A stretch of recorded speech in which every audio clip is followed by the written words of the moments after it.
fevral. Ramazan ayının 3-cü günü. Bakı üçün iftar vaxtı 18:37.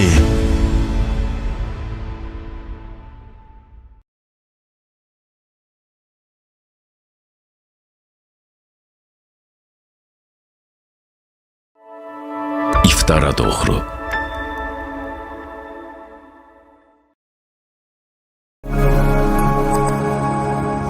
Ramazan proqramımıza xoş gəlmisiniz, sevimli dinləyicilərimiz və hər il olduğu kimi bu ildə ilahiyyatçımız Yaşar Qurbanovun təqdimatında dinləyirsiniz. Rəbbimizə şükürlər olsun, uca Rəbbimiz dualarımızı qəbul eləsin. Bu gözəl Ramazan günündə, duaların qəbul olduğu gündə Rəbbimiz bu gözəl vətənimizi qorusun, əmin-amanlığımız daimi olsun. Üç rəngli bayrağımız həmişə yüksəkliyə dalğalansın. Uca Rəbbimiz şəhidlərimizə qəni-qəni rəhmət eyləsin. Uca Rəbbimiz əskərlərimizi qorusun. Uca Rəbbimiz ölkə rəhbərimizi qorusun. İşlərində müvəffəq eyləsin. Uzun ömürlər bəxş eyləsin. Həqiqətən də Ramazan ayı duaların ən gözəl ayıdır və bir Peyğəmbərimizin gözəl hədisi ilə başlayaq. Oruclunun duası geri qaytarılmaz. Yəni oruclunun duası geri çevrilməz. Peyğəmbərimiz buyurur sallallahu əleyhi və səlləm 3 nəfərin duası geri qaytarılmaz. Onlardan birisi nədir? Oruclunun iftar edənə qədər duası var və məzlumun duası. Düşünün.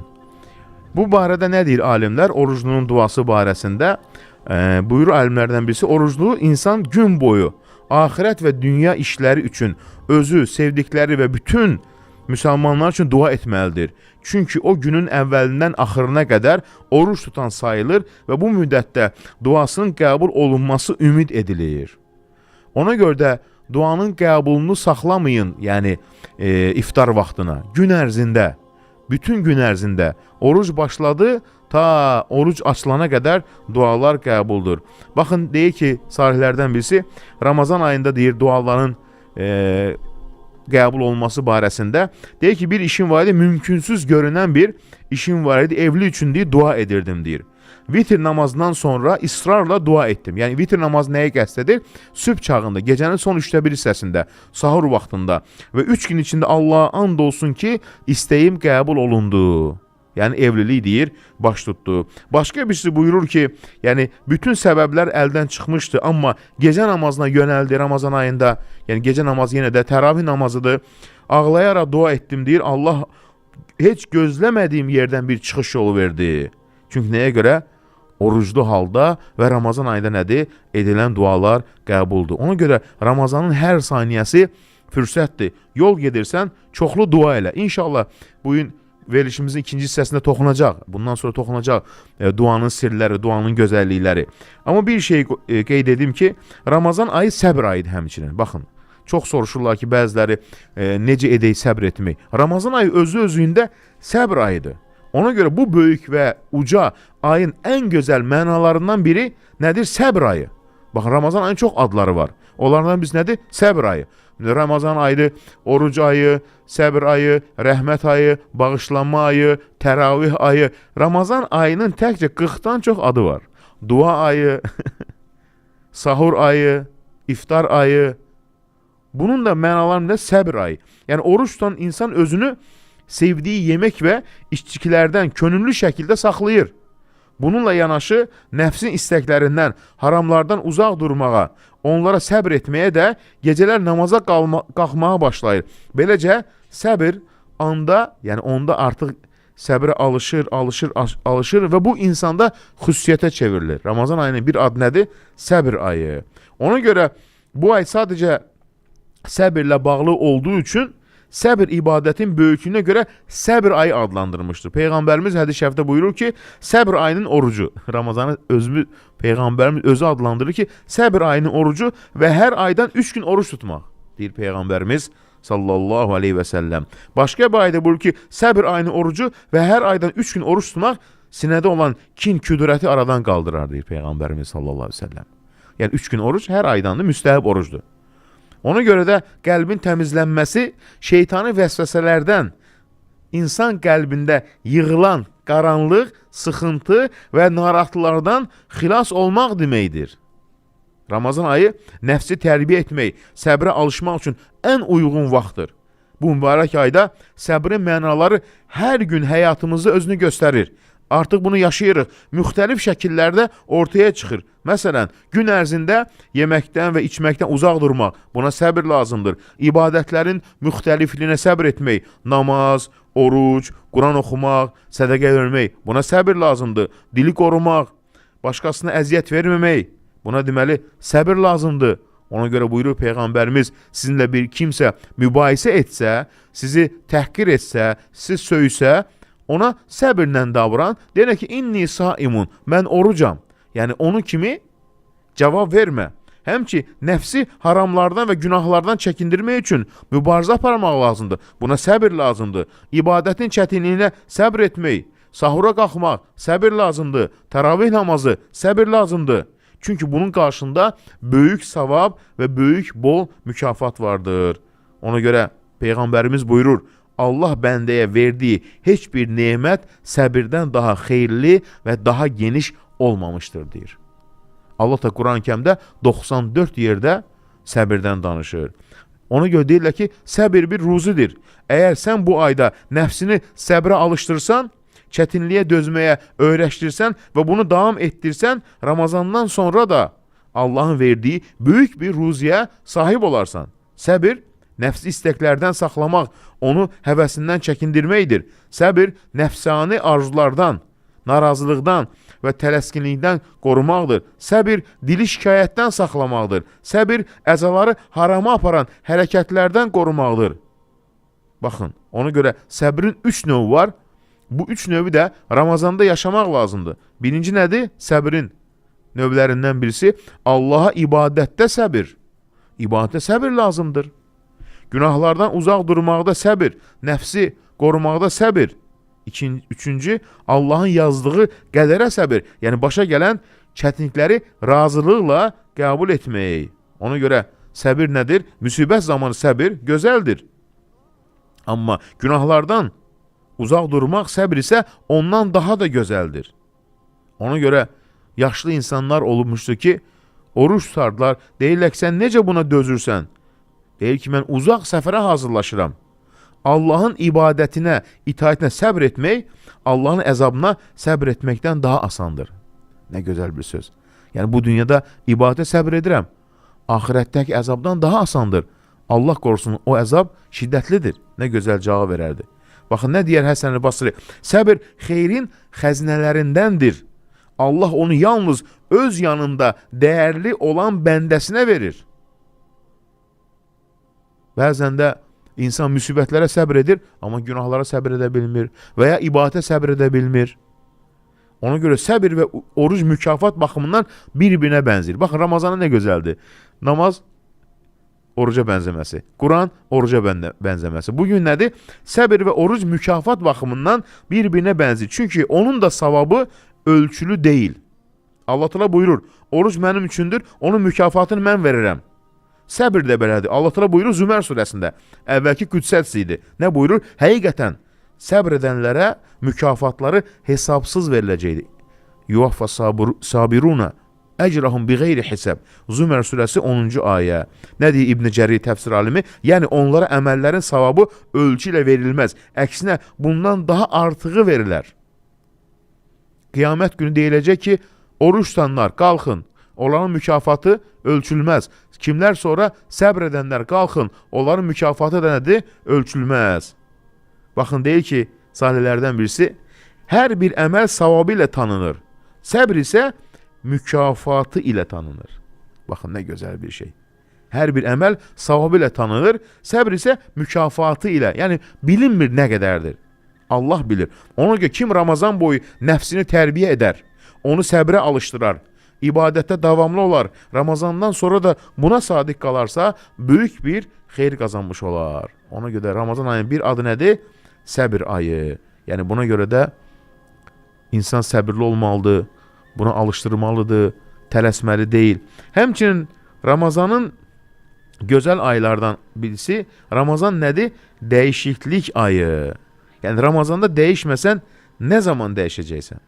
Yəni Ramazan dəyişməyən insan nə zaman dəyişəcək? Ramazan elə bir fürsətdir. Ona görə bu ayda elə böyük fəzilətlər var ki, Dəyərlər var ki, insanın həyatını və gündəlik nizamını dəyişməyə çağırır. Cənnət qapıları açılır. Şeytanlar zəncirlənir. Oruç tutanın duası rədd olunmur. Kim Ramazanı imanla və savabını Allahdan umaraq oruç tutarsa, ibadət eləsə, keçmiş günahları bağışlanar, xeyirli işlərə yönəlmək, Qədir gecəsi Qurandan daha çox sarılmaq, sədaqə vermək, səbirli olmaq, ibadətdə davamlı olmaq, günahdan uzaq olmaq, bütün hamısı nədir? Bu ayın xüsusiyyətlərindəndir. Yəni bu ay nədir? Dəyişmə ayıdır. Ona görə Ramazan ayında müsəlman həm dini, həm dünyəvi həyatı dəyişir. İbadəti artır, qəlbi genişlənir, qəlbi sakitləşir, nəfsi saflaşır, duası belə dəyişir. Baxın Ramazana dua edənlərə, duada elə o qədər ləzzət alıram ki, deyir, duada davam edərkən o gələn göz yaşları, onun əvəzi, o şirinliyin, dadın əvəzi yoxdur dünyada. Yuxusu, yeməyi, işi, münasibətləri, gündəlik davranışları dəyişir. Bu ay sanki tərbiyə üçün insan məşq edir, nəfsini cülavlayır. Əgər insan bu ayı doğru dəyərləndirərsə, dəyişiklik Ramazanla bitməz, davam edər. Pis vərdişləri tərk etməyə, gözəl əxlaqı möhkəmləndirməyə, davranışları yenidən gözdən keçirməyə səbəb olar. Mən nə qədər insanlar tanıyıram, Ramazanda siqareti tərk etdi. Dedi, deməli, oruc əsnasında tərk edə bilirəmsə, dözə bilirəmsə, Ramazandan sonra niyə ona qayıdım? Tərk etdi siqareti. Bəli. Ona görə Ramazan dəyişmək üçün böyük bir fürsətdir, möhkəm bir başlanğıcdır, dəyərini bil. Çünki bu ayda başqa vaxtlarda bir araya gəlməyən bir çox köməkçi amil toplanır. Niyyət, təşviq, mühit. Yəni, Ramazanda niyə insana oruc rahatlaşır? Baxın, çox insanlar Ramazanda oruç tutur, amma müstəhəb orucunu tuta bilmir. Ramazanda abu-hava, oruç tutanlar çox, Allah təala bərəkət verir. Sanki hər yerdən oruç qoxusu gəlir. Ona görə ibadətləri çoxaltmaq bu ayın ən böyük təsirlərindəndir. Ona görə də insan etmədiyi xeyirləri bu ayda edir. Gecə namazı, Qurana daha çox yönəlir, sədəqə, yardım. Maşallah dinləyicilərimiz dilə sahurda da canlı yayın aç. Sahurda da canlı yayın açdırırlar. Maşallah, oxumaq istəyirlər, sual var. Ramazanla başqa canlı yayını gələrlər, gəlməzlər. Bu ayın bərəkətindəndir. Ona görə bunlara da həmçinin nədir? İnsanı pisliyə sövq edən nəfsin cürovlanmasına kömək edir. Amillər, şeytanın təsirinin zəifləməsi, onun insanın damarlarında dolaşmalı məhdudlaşması. Peyğəmbərimiz buyurur ki, İnnəmə yəcri məcrəddəm, insanın qanında dolaşar deyir. Amma Ramazanda ac qaldığın üçün o dolaşmalar daralır. Ona görə istər-istəməz ibadətə alışırsan. Baxın, gecə namazı qılanlar, Ramazandan sonra qılmayanlar çoxdur, amma qılanlar azdır. Niyə? Ramazanda rahatlaşır, şeytanın vəsvəsələri azalır. Bu isə şeytana və pisliyə meyilli nəfsə qalib gəlməyi mümkün edir. Bütün bunlar dəyişiklik üçün çox güclü və təşviq və mühüm səbəbdir. Amma burada bir sual var. Hansı dəyişiklik uğur sayılır? Hamı dəyişmək istədiyini deyir. Rəbbimiz buyurur, Allah bir qövmün halını, onlar özlərini dəyişmədikcə dəyişməz. Rə'd surəsi 11-ci ayə. Yəni sən özün dəyiş ki, Allah səni dəyişsin. Yaxşılığa addım at ki, Allah sənin addımlarını bərəkətləndirsin. Baxın, bunu alimlərdən birisi açıqlayır, bu ayənin şərhini. Yəni insan öz hallarını günahdan itayətə dəyişdikdə, Allah da onların halını dəyişər. Onları sıxıntıdan xeyrə, çətinlikdən rahatlığa, qorxudan arxayınlığa və rəhmətə çıxarar. Bax, bunun mənası budur. Deməli, hardan başlayım? Sual, Allah itayət üçün başlanğıc var. Demə yolumu bilmirəm. Allahın buyruqları yol göstərir. Demə hanı nemətim. Allahın cənnəti kifayətdir müqabilində. Demə sabah başlayıram. Bəlkə bugün son gündür. Dəyişmək üçün bu sualları nədir? Özünə ver. Həmçinin dəyişiklik xəyallarla, arzularla, ümidlərlə, təsəllilərlə olmaz. Dəyişiklik üçün nə deməlidir? Yalnız səmimi niyyət lazımdır. Düzgün niyyət, güclü iradə, həqiqi istək, davamlı əməl olar. Allah təala sənin qəlbinə baxar. Allah təala insanın zahirinə baxmaz, qəlbinə baxar. Sənin qəlbində o istəyi, o sevgini, o niyyəti görəndə Allah rahatlaşdırır.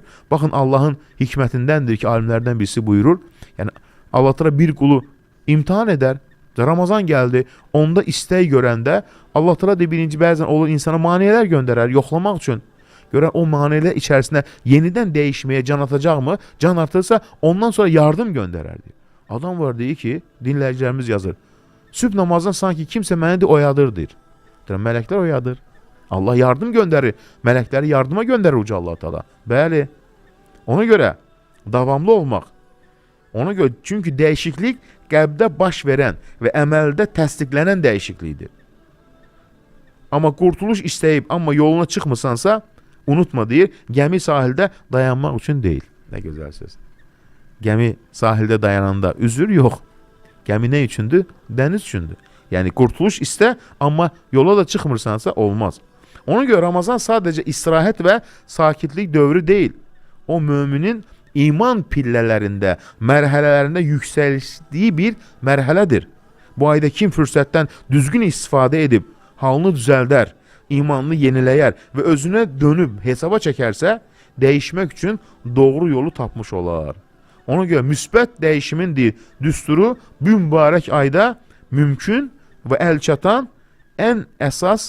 üç əsas üzərində qurulur. Birinci, insanın özünə dönməsi. Özünü qiymətləndirməsi, qəlbindəki xəstəlikləri tanıması, zəif nöqtələri bilməsi. İkinci, nəfsi ilə üzləşmək və dəyişmək üçün aydın, konkret və plan qurmaq. Üçüncü, davamlı nəzarət, güclü iradə, daim daha yaxşıya yönəlmək. Bütün bunlar isə yalnız, əlbəttə ki, Allah Teala'dan kömək diləməklə mümkündür. Allah Teala'dan yardım dilə. Ey Rəbbim, sənin aciz qulunam, mən həqiqətən də istəyirəm dəyişim. Həmçinin baxın, Ramazan ayının gözəl bir xüsusiyyəti nədir? Ramazan ayı təslimiyyət ayıdır. Təslimiyyət və itayət deyirlər. Yəni Ramazan ayında ən böyük mənalardan biri nədir?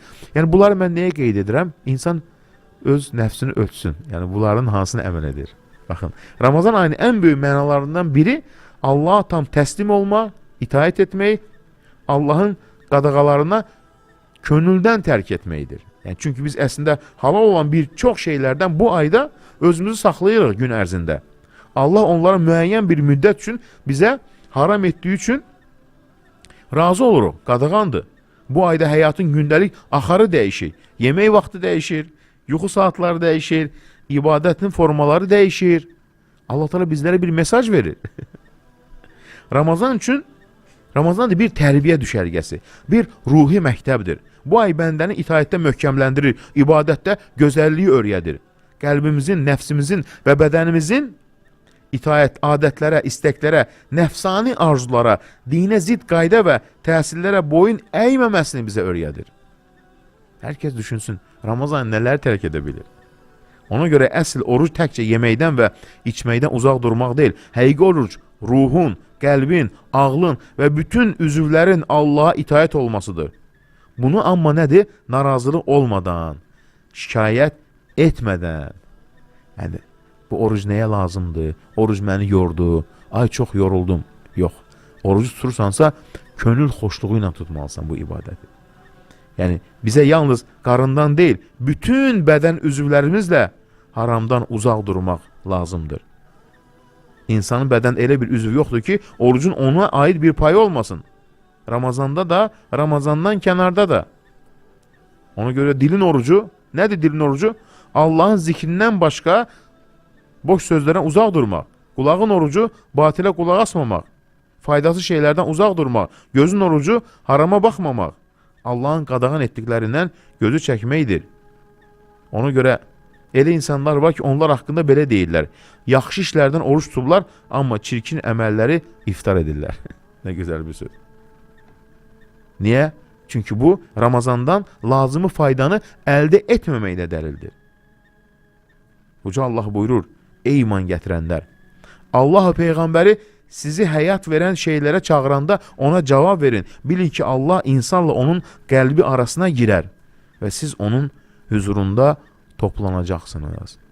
Yəni, Allah Teala burada da bir xəbərdarlıq edir.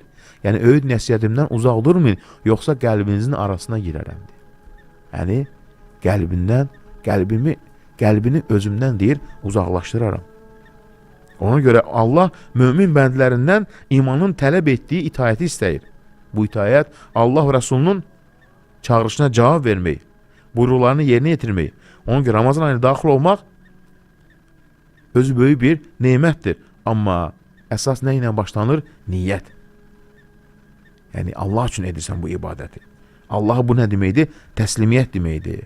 Yəni təslim olursan Rəbbinin buyruqlarına, fürsəti dəyərləndirirsən, ibadətləri yerinə yetirirsən. Ona görə də əgər bu ayda bu nəticəni əldə etsək, deməli İslamın ən uca mənasını gerçəkləşmiş olur. Nədir? Allaha təslim olmaq. Onun əmrlərinə boyun əymək. Bunu təvazökarlıq və sevgi ilə etmək, itaətlə eyni zamanda ümid və qorxu arasında yerinə yetirmək. Toxunacaq ona ümid və qorxu nə deməkdir ibadətlərdə.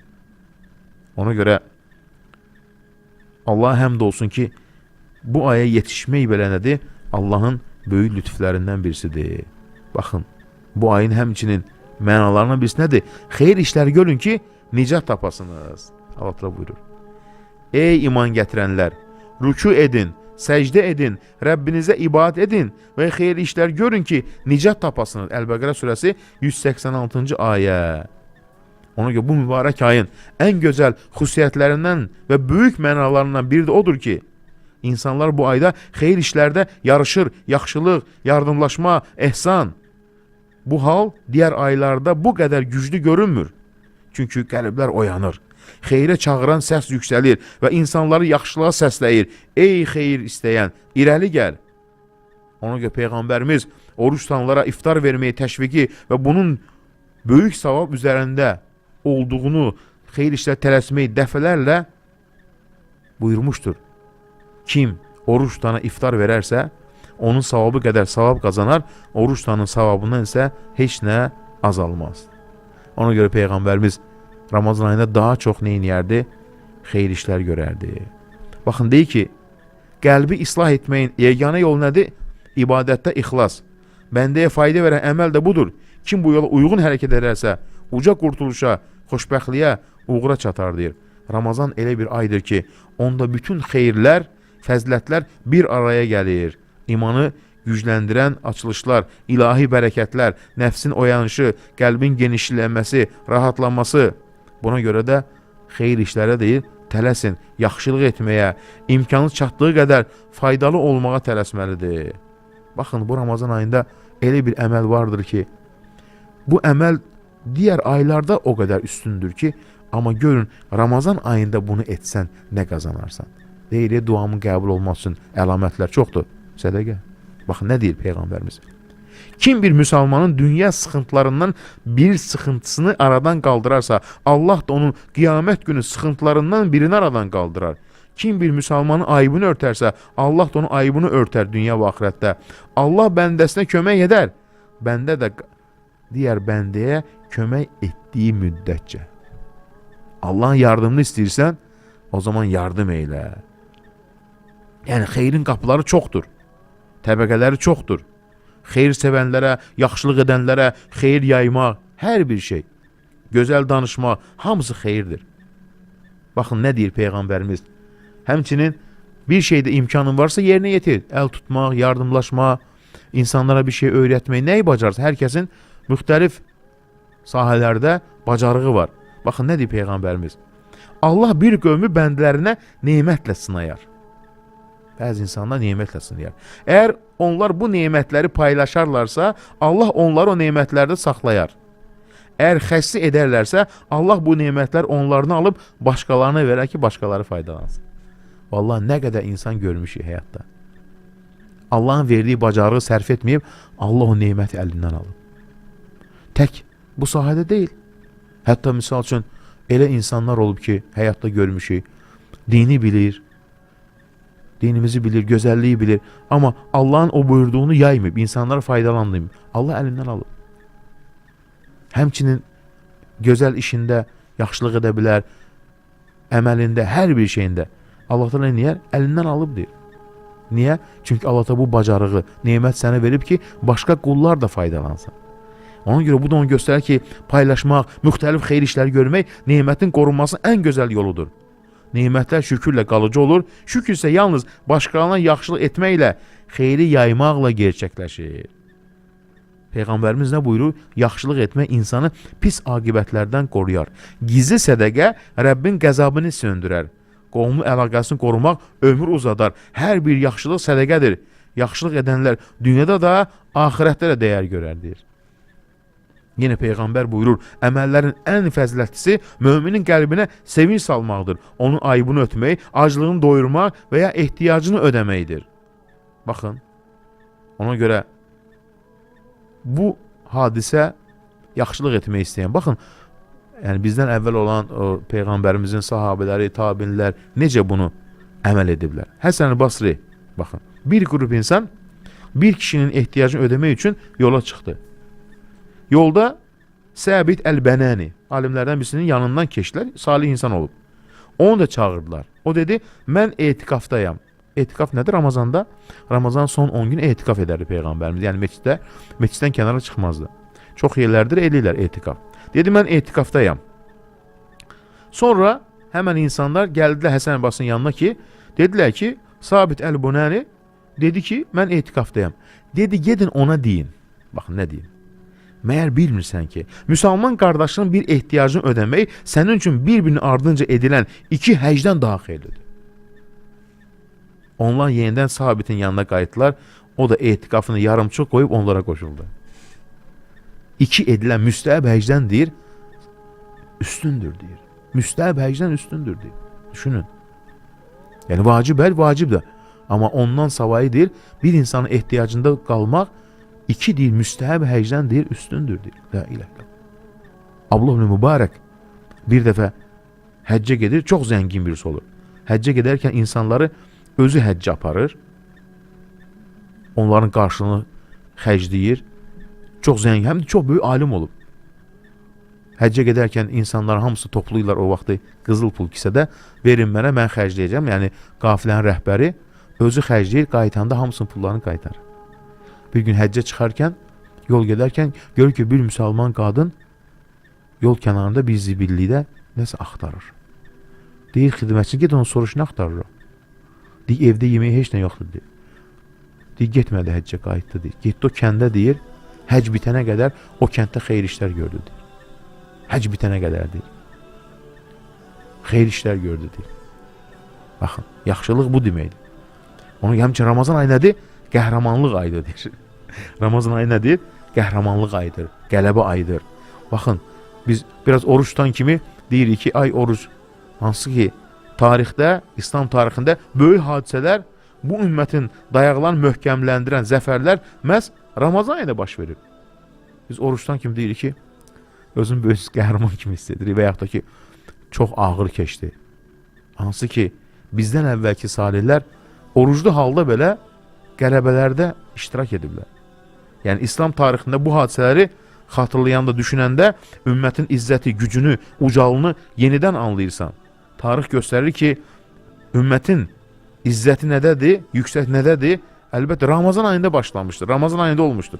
Misal üçün, hicrətin 1-ci ilində oruc hələ fərz olmamışkən, Ramazan ayında Seyful Bəhr adlı bir səfər olmuşdu. Peyğəmbərimiz s.ə.v Həmzə İbn Abdülmuttəlibi göndərmişdi, əmisini göndərmişdi. Onunla birlikdə mühacirlərdən 30 nəfər vardı. Müsəlmanlar öz haqlarını qorumaq, Qureyşin qarşı çıxmaq üçün etdiklərini ilk hərbi yürüyüş idi. Lakin bu səfərdə döyüş baş vermədi. Çoxları da oruc idi. Hicrətin 2-ci ilində Ramazan ayının 17-ci günü tarixdə ən çox mühüm hadisələrdən birisi bu ayda baş verdi. Həmçinin tarixin tərzini dəyişən böyük hadisələr nədir? Bədir döyüşü. Böyük qəhrəmanlıq göstərən ilk dəfə müsəlmanların açıq-aşkar Məkkə müşriklər üzərində qələbəsi nə zaman baş verdi? Hicrətin 2-ci ilində Bədir döyüşü, Ramazan ayında. Hicrətin 8-ci ilində Ramazan ayının 23-cü günü Peyğəmbərimiz rəhbəri ilə Məkkə fəth olundu. Ramazanın 23-ü bu müsəlmanın ən böyük qələbələrindən biri idi. Ondan sonra İslam bütün dünyaya yayıldı. Hicrətin 92-ci ilində Ramazan ayında, Ramazan 28-ci günü Tarıq ibn Ziyadın komandanlığı ilə Əndəlusun, İspaniyanın fəthi 700 il müsəlmanlarda olub. Mədəniyyət əlb alimlər çıxıb. Nə zaman? Ramazan ayında. Hicri 658-ci Ramazan ayında Seyfuddin Qutuzun rəhbərliyi ilə Aynü Cəli döyüşü baş verdi. Bu döyüşdə Monqol hücumu dayandırıldı. ne zaman baş verdi? Ramazan ayında. Hicretin 857-ci ilin Ramazan ayında Osmanlı Sultanı Sultan Mehmet Fatih İstanbul'u fethetti. Ne zaman baş verib? Ramazan ayında. Düşünün. Hicretin 1213-cü ilində Ramazan ayının 6-cı günü Napolyon ordusu Akka qalası qarşısında məğlub oldu. Və o zaman nə dedi? Xəyallarım Akka divarları önündə darmadağın oldu. Akka sənə salam olsun, artıq döyüş yoxdur deyib. Baxın, Ramazan ayı görün nələr baş verib Ramazan ayında. Ona görə Ramazan ayı qəhrəmanlıq ayıdır. Bizdən tələb olunan nədir? Oruç tutmaq, dua eləmək, zikr eləmək. Bizdən əvvəlki salihlər böyük bir fətihlər ediblər Ramazan ayında. Düşünün nə deməkdir Ramazan ayı. Ona görə Ramazan ayında Ramazan ayı tənbəllik ayı deyil. Ramazan ayı əksinə səxavət ayıdır, ibadət ayıdır. Ramazan ayı bərəkət ayıdır. Ramazan ayı məsuliyyət ayıdır. Allah da Ramazan ayımızı gözəl, xeyli, bərəkətli eləsin. Amin. İnşallah duaya toxunacaq ikinci hissədə Allah'ın İnşallah. izniyle. Dinləyəcəyimiz onu gözləyir. Hocam suallar olacaq mı bugün? Bəli, suallar həmişə olur. Sən məni dayandır. Mən coşub gedirəm, dinləyicilərimiz də bir aradan dəstəkləyirlər. Gözəldir də coşub gedirəm, sən dayandır məni. Yaxşı hocam. 055 201 1005 bizim əlaqə nömrəmizdir, WhatsApp nömrəmiz. Buradan suallarınızı yaza bilərsiniz sevgili dinləyicilərimiz.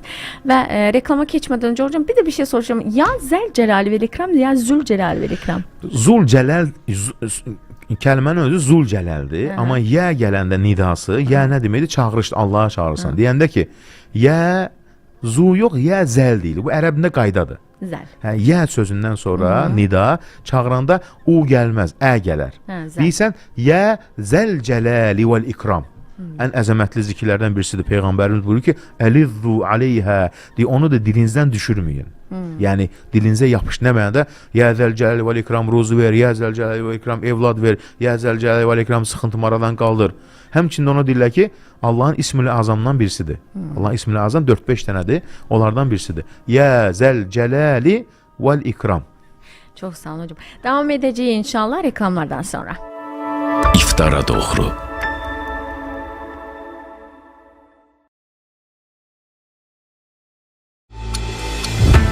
...21 fevral Ramazan ayının 3-cü günü Bakı üçün iftar vaxtı 18:37.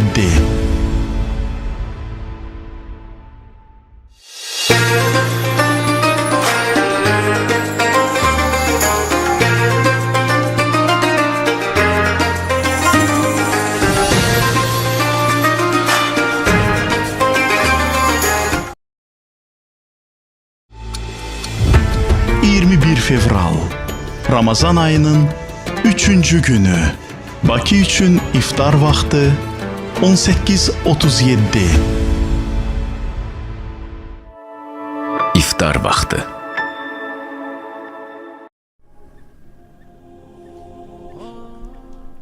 Rəbbimizə şükürlər olsun. Uca Rəbbimiz dualarımızı qəbul eyləsin. Bu gözəl əmin-amanlıq yurdunda nə gözəldir ki, bu gözəl vətənimizdə dualar edirik. Hamımız bir yerdə amin deyirik. Rəbbimiz bu gözəl vətənimizi qorusun. Amin, amin. Demişdik, duaların sirlərinə başlayaq. Axır ki, yəni duaların sirləri deyəndə dua necə edilməlidir, duanın gözəlliyi, dua barəsində həqiqətən də necə olmalıdır. Həqiqətən də dua uca Allaha qulluğun zirvəsidir. Birinci sən bil ki, dua edərkən Allaha ibadət edirsən. Bu istək, bu düşüncə olmasa duaya düzgün yanaşa bilməyəcəksən. O qəlbin rahatlığıdır. Dünyada cənnət kimi bir haldır. Asan və sərbəst bir ibadətdir. O nə məkanla, nə də zamanla məhdud deyil. Hər bir halda, xoşbəxt halında da, bəlada da, çətinlikdə də dua insanı ya bəlaya qarşı qoruyar, ya da gələcək bir müsibəti geri qaytarar və ya yüngülləşdirər.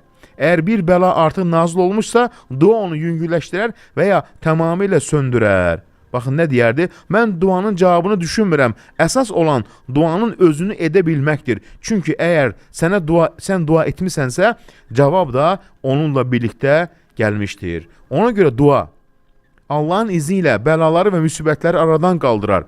Əzab və həlak olmadan qoruyar. Dua müminin silahıdır. Heç bir səbəb, heç onun qədər faydalı və təsirli deyil.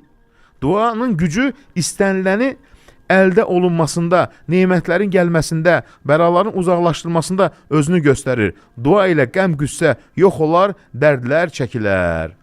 Bəndənin dua halı Allah üçün kifayət qədər dəyərli bir ibadətdir. Allah Teala Quran-Kərimdə buyurur: "Qulum mənim barəmdə soruşduqda mən ona çox yaxınam. Dua edənin duasını qəbul edirəm. Qoy onlar mənim çağırışıma cavab versinlər." Ona görə insanların ən zəifi dua etməkdə aciz olanlardır deyir Peyğəmbərimiz sallallahu aleyhi ve sellem. Dua ilə insanın nəfsi yüksələr, saflaşar, düşüncəsi ucalaraq genişlənər. Dua insanın içindəki hər bir şeyi çıxarıb atar. Dua başqalarının əlindəkindən ümidsiz edər. Çünki sən qəlbini ancaq uca Allaha bağlıysan. Dua gecənin qaranlığında hədəfi dəqiq nişan alan ox kimidir. O göy ilə yer arasında, Allahla bəndə arasında uzanan gizli bir ip kimidir. Ona görə də istəyini yalnız Allahdan dilə. Sənə lazım olan onun dərgahından istə. Sadəcə ona yönəl, ona sığın və yalnız ondan dilə. Çünki ruzlərin xəznələri onun əlindədir. Sualların cavabı, ehtiyacların açarı yalnız ondadır. Unutma, Allahın xəznələri tükənməz. Onun əli açıqdır, gündüz də, gecə də səxavətcəsinə, cömərtcəsinə verir və əsla əskiltməz. Ona görə də duanı davam etdir və daim onun mərhəmətini gözlə. Ey böyük Rəbbini çağıran, duaya sarıl. Özünü uca Rəbbinə təslim eylə. Onun qarşısında acizliyini etiraf eylə. Ürəyini ona aç və bütün işlərini ona həvalə eylə. Bax, duanı edərkən bu dediyin hisslərlə dua etməlisən. Duanı artır, istəyə güclü sarıl. Allah heç kimi rədd etməz, heç bir diləyi cavabsız buraxmaz. Kim bir ehtiyac ona üst tutsa, o ehtiyacı qarşılayar. Kim ruzunu Allahdan gözləyirsə, doğru yerdədir. Çünki yalnız ruzu ondadır. Kim Allahın mərhəmətinə güvənsə, onun xəzinələri sonsuzdur. Nemətləri bol-bol verər. Ona görə ondan istəməyə davam et. Onun lütfünü dilə, onun gözəl ehsanlarını arzu et. Əgər gecikərsə, səbirli ol. Əgər tez cavab gəlməzsə, ümidsiz olma. Çünki o ucadır, qüdrət sahibidir. Hər şeydə hikmət var. Baxın, duanın sirri budur. Qapılar bağlansa da Allahın qapısı daim açıqdır. Əgər istədiyini ala bilmirsənsə, bu dua etməyə davam etməyin üçündür. Çünki dua fəlakətləri uzaqlaşdırır, qorxulardan qurtarır, səni Allahın qorumasına gətirir. Allah Teala buyurur Nəml surəsində: Bəs sıxıntı içində dua edənə cavab verən kimdir? Nəml surəsi 62-ci ayə.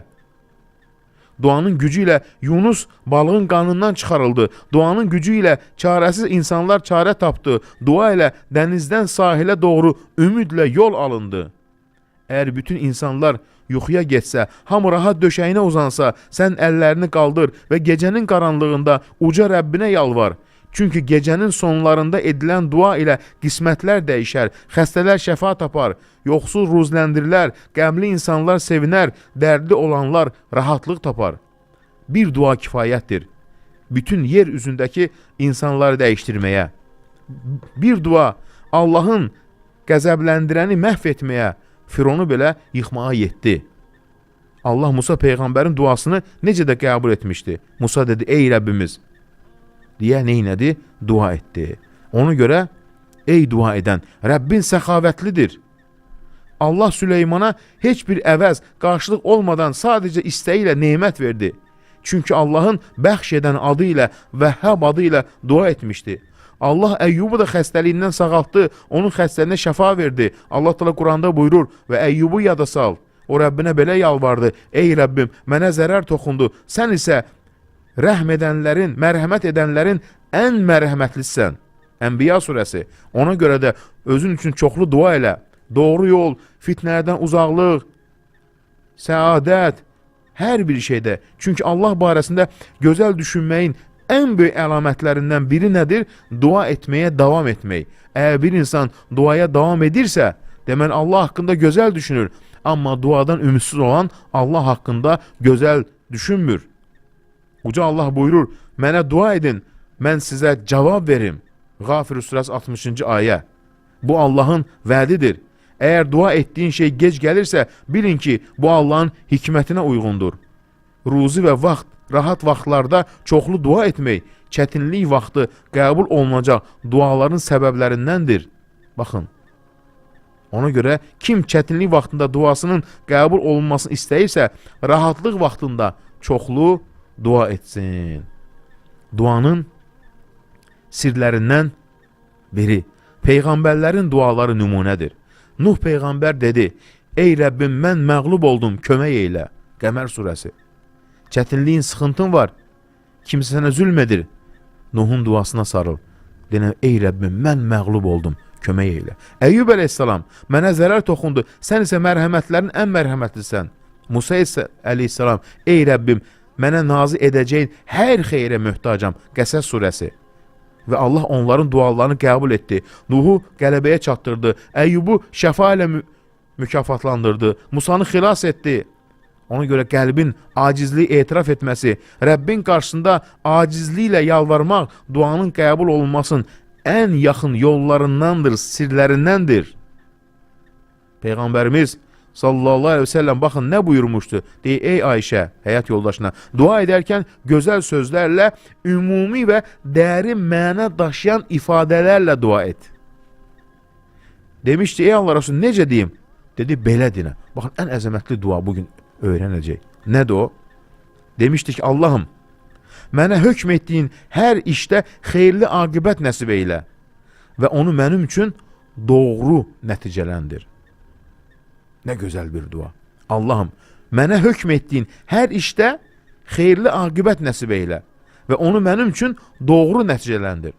Bu dua qısa olsa da mənası çox böyükdür. Biz gələcəyi bilmirik, amma Allah hər şeyi bilir. Ona görə ən gözəl istək budur. Yəni deyirsin, ey Rəbbim, hökm etdiyin hər şeyin sonunu mənim üçün xeyirli eylə. Çünki əsas olan nədir? Başlanğıc deyil, aqibətdir. İnsan çox şey əldə edə bilər. Sonu nə olacaq? Nə duadır? Allahım, mənə hökm etdiyin hər işdə xeyirli aqibət nəsib eylə.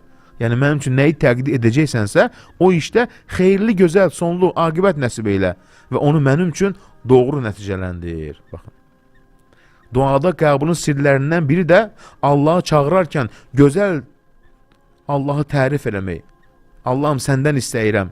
Mən şahidlik edirəm ki, sən Allahsan. Səndən başqa ibadətlə haqq məbud yoxdur. Sən təksən. Sən doğmamısan, doğulmamısan.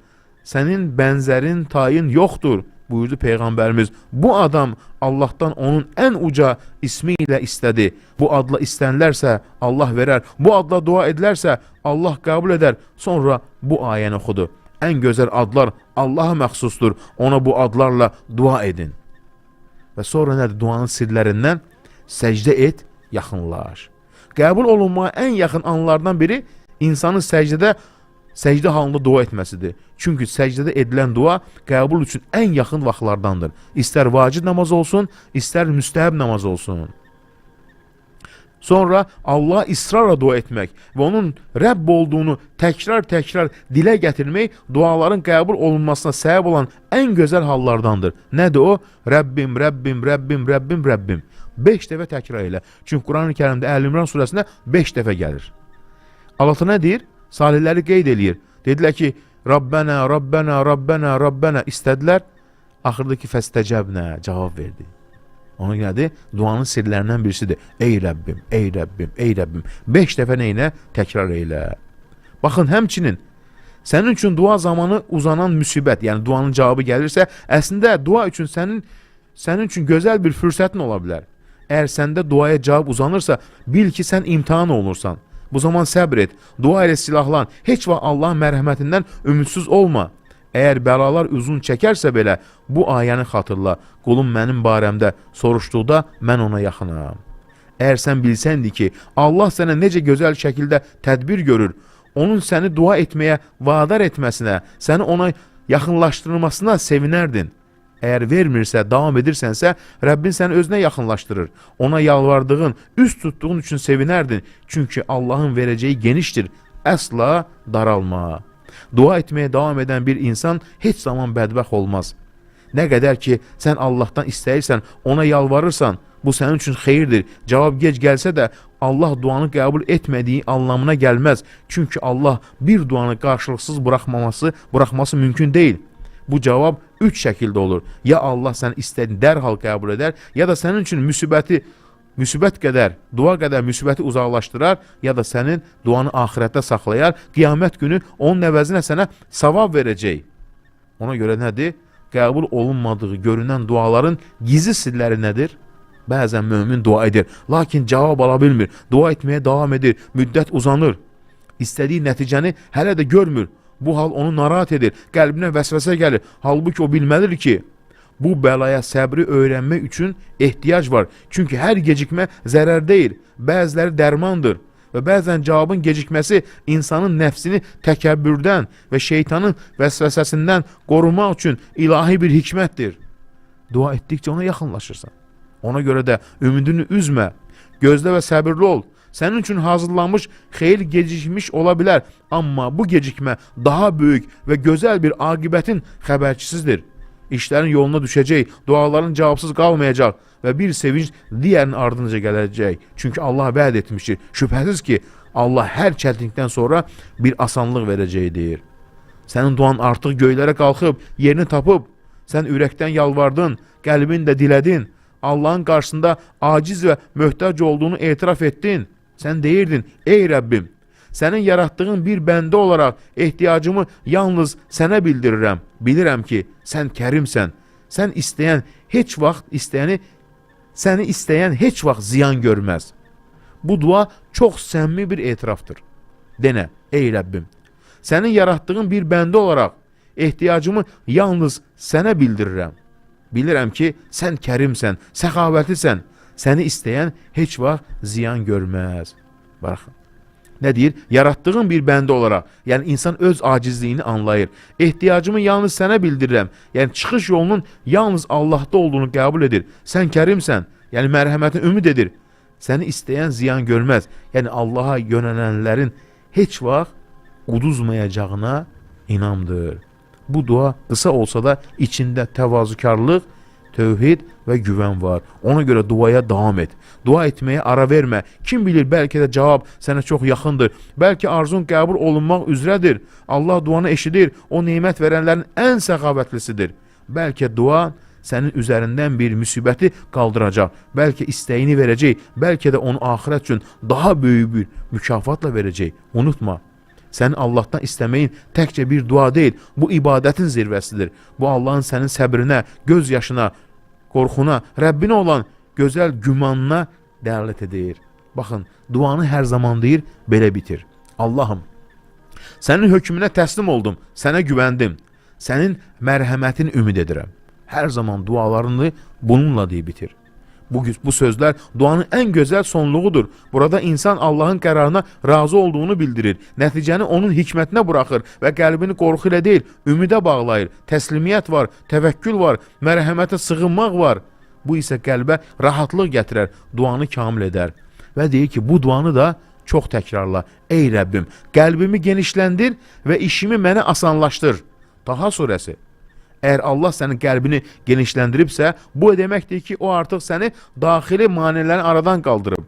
Əgər Allah sənin işini asanlaşdırırsa, deməli artıq xarici maneləri də səni uzaqlaşdırıb. Ona görə də əgər Allahdan dua ilə bir şey istəmisənsə, yalnız cavabı gözləmə. Sevin içində yaşa, ümidli ol. Rəbbinə gözəl zənn et. Çünki Allahdan ümidini kəsməmək və ona tam güvənmək duanın qəbulunun ən böyük açarıdır. Allah Teala buyurur Quran-ı Kərimdə. Onlar belə dedilər deyir. Ey Rəbbimiz, bizə öz dərgahından bir mərhəmət ver və işimizdə bizə düzgün bir çıxış yolu nəsib eylə. Kəhf surəsi 10-cu ayə. Ona görə səmimi dua qorxunu arxayınlığa çevirər. Səni təhlükələrdən əmin edər. Dua səni izzətə yüksəldər. Səni Allahın razılığına aparar və yoxsulluqdan qurtarar. Bəzən elə bir dua var ki, zülmət və qaranlıq içində edilib, amma onunla səmaların qapıları açılıb. Bəzən qaranlıq bir gecə edilən tək bir dua səmanın qapılarını açmağa deyir, yetər. Ona görə heç zaman məyus olma. Baxın, deyir ki, duanın qəbulunun sirlərindən biri Furqan surəsi 58-ci ayə. Ölümsüz və daim diri olan Allaha təvəkkül eylə və onu həmd ilə təsbih eylə. Baxın, nə deyir İbn Rəcəb alimlərdən birisi? Allaha təvəkkül ehtiyaclarını yerinə yetməsi üçün ən güclü səbəblərdən birisidir. Kim Allaha güvənərsə, Allah ona kifayət edər. Təvəkkül nə deməkdir? Allaha güvənmək. Baxın, duanın açarı nədir? Allah qarşısında aciz olduğunu hiss etmək, onun qarşısında ehtiyacını dilə gətirmək, bilmək ki, sənə yalnız o cavab verə bilər, yalnız o səsini eşidər və yalnız o səni anlayar. Sən Rəbbinə yönəlib ona yalvarırsan, çünki dua bu dünyanın bütün ləzzətlərindən üstün bir şövqdür. Əgər sən bir dərdin, bir xəstəlik içindəsənsə, bil ki, dərdin əvəzinə dua ruhun dincliyi və şəfanın qapısıdır. Duanın qəbuluna olan yəqinin qəti inam ən böyük əlamətlərdən birisidir. Necə olmalıdır dua edərkən? Sən dua edərkən qəlbində hiss edirsən ki, Allah səni eşidir və sənə çox yaxındır. Sonra dua əsnasında insanların səni eşitməsi səni fərq etməz. Çünki sənin qəlbin Allahladır. Sən Allahın hikmətinə güvənirsən və işlərin onun iradəsində olduğuna əminsən. Sonra duanın qəbul olunacağı ən gözəl zamanları gözləyirsən. Fürsətləri dəyərləndirirsən və nə qədər geciksə də ümidini itirmirsən. İftar vaxtı gecənin son 3də bir hissəsi. Sən Allahın mərhəmətindən heç vaxt ümidini kəsmirsən. Hətta dünya, hər şey dəyişsə belə, sənin Rəbbinə olan güvənin dəyişmir. Duanın qəbulunu gözləmək uzun çəksə belə əsla ümidsiz olma. Çünki sevinci sənə gətirəcək olan şey yalnız cavabın özü deyil. Sevinci sənə Allahın səni gözlətməsi ilə verdiyi yaxınlıq. Gözlədibsə Allah səni özünə yaxınlaşdırıb. Rəhmət və diqqət bəxş edir. Allahın tərəzisində nə sevinclər, nə sürətli cavablar, nə dünya nemətləri ölçü vahidi deyil. Səni uzun müddət cavabsız qoyduğu dua bəlkə də Allah qatında ən dəyərli duandır. O dua ki, sən onu tam bir ehtiyac, təvazu və səmiyyətlə eləmisən. Allahla aranda əlaqəni möhkəmləndirib, səni ona yaxınlaşdırıb və ola bilsin, dünyada cavabsız görünən bu dua əbədi aləmdə sənə açılmış bir rəhmət qapısı olsun. Allahın sənə olan mərhəmət və lütfünün bir nişanəsi budur ki, səni dua etməyə yönəldir. Səni çağırır, dua etməni asanlaşdırır. Necə və nə zaman istəsə elə də. Allahın gizli hikmətlərindəndir ki, duana nə vaxt cavab verəcəyini yalnız o bilir. Sən isə dua edə bildiyinə görə Allaha şükr elə. Çünki dua etmək özü də bir nemətdir, bir lütüfdür.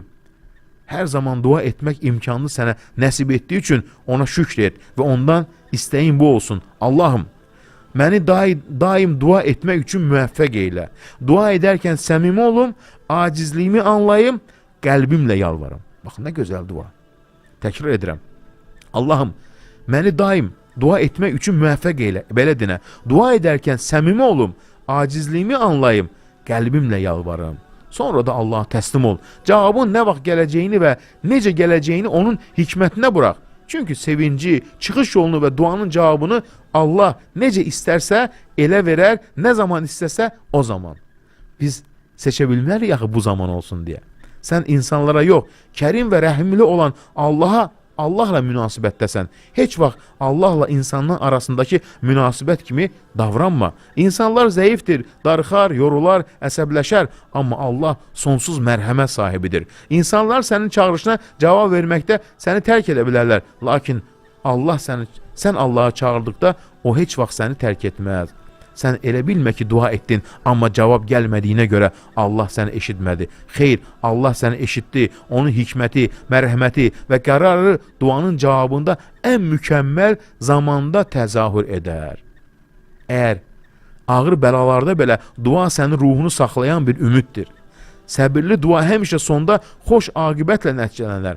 Hətta cavab geciksə də, duanın təsiri gözləmənin içində böyüyər və sən duanı et. Sonra sarıl və onunla rahatlıq tap.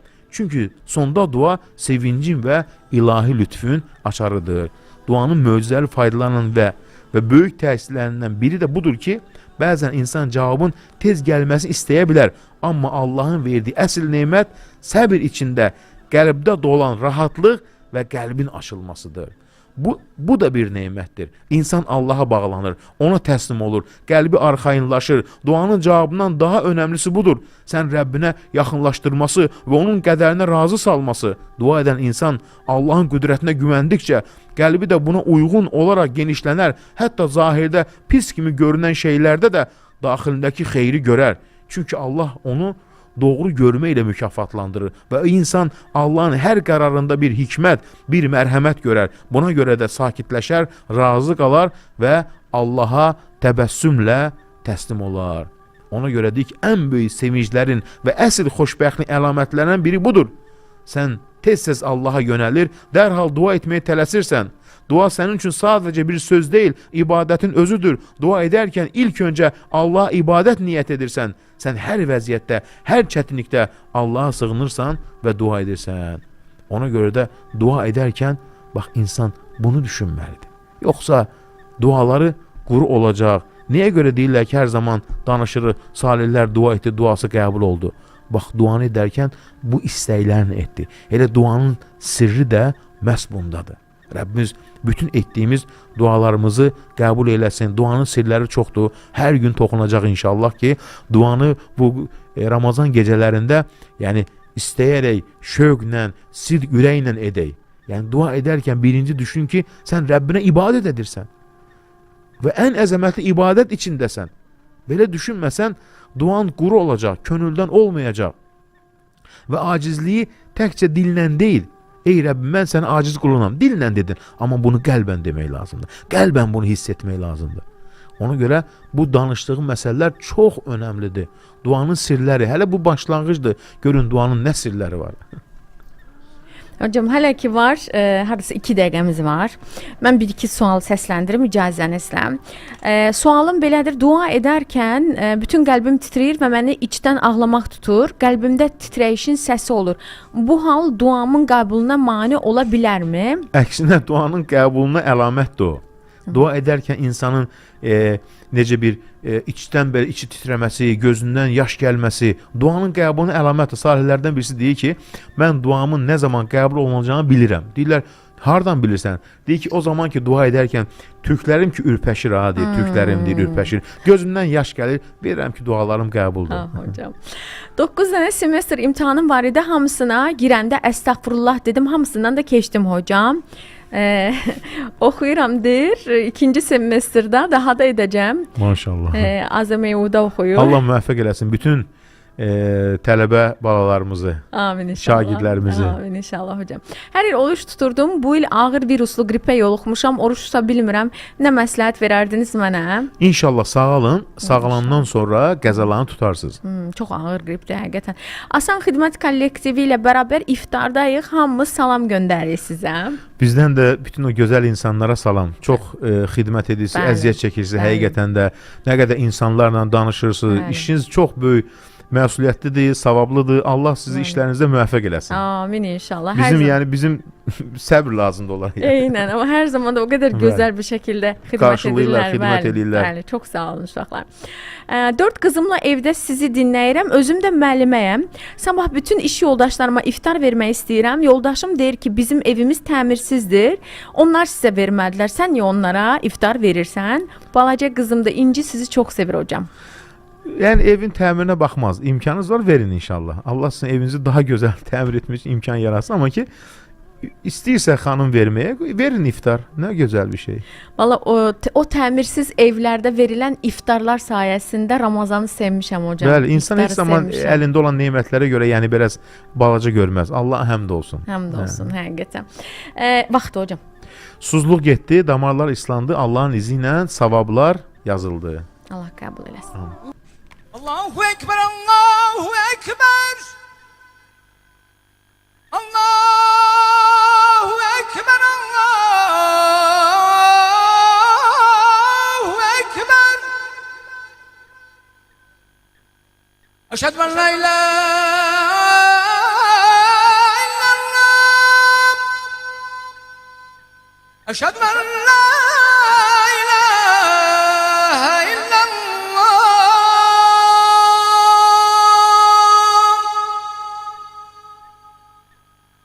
Eşhedü enne Muhammeden Resulullah.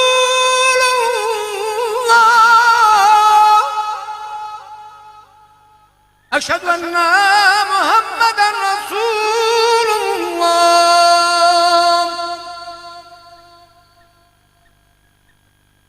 Eyya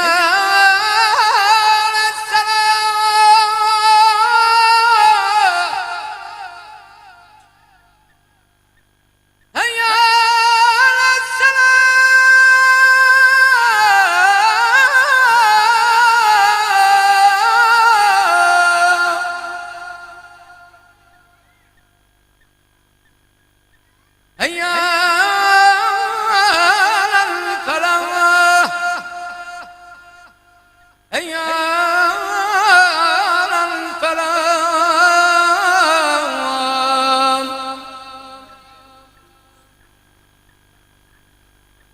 الله أكبر الله أكبر لا إله إلا الله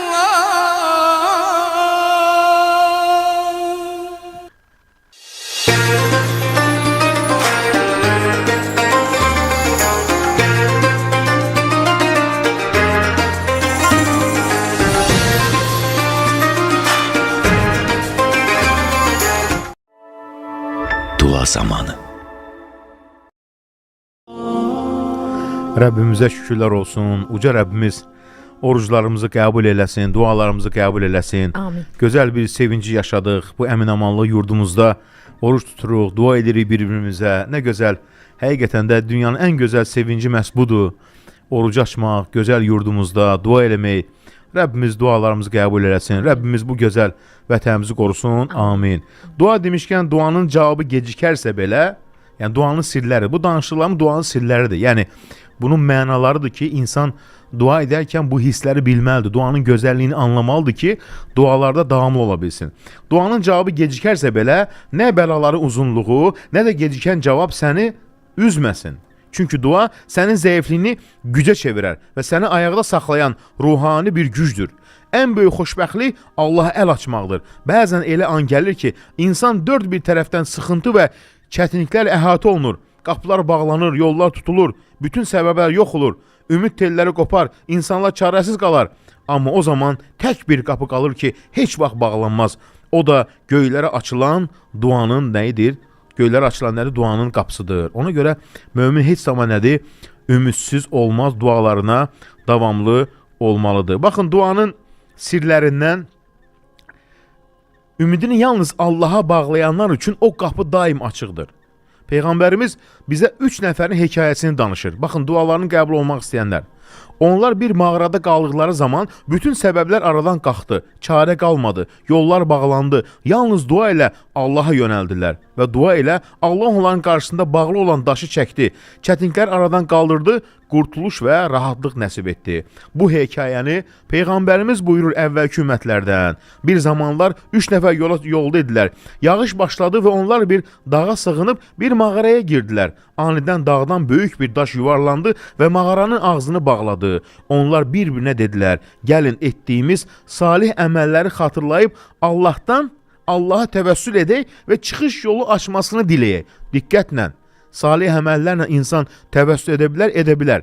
İndi gələcək, nədir o salih əməllər və necə təvəssül edirsən?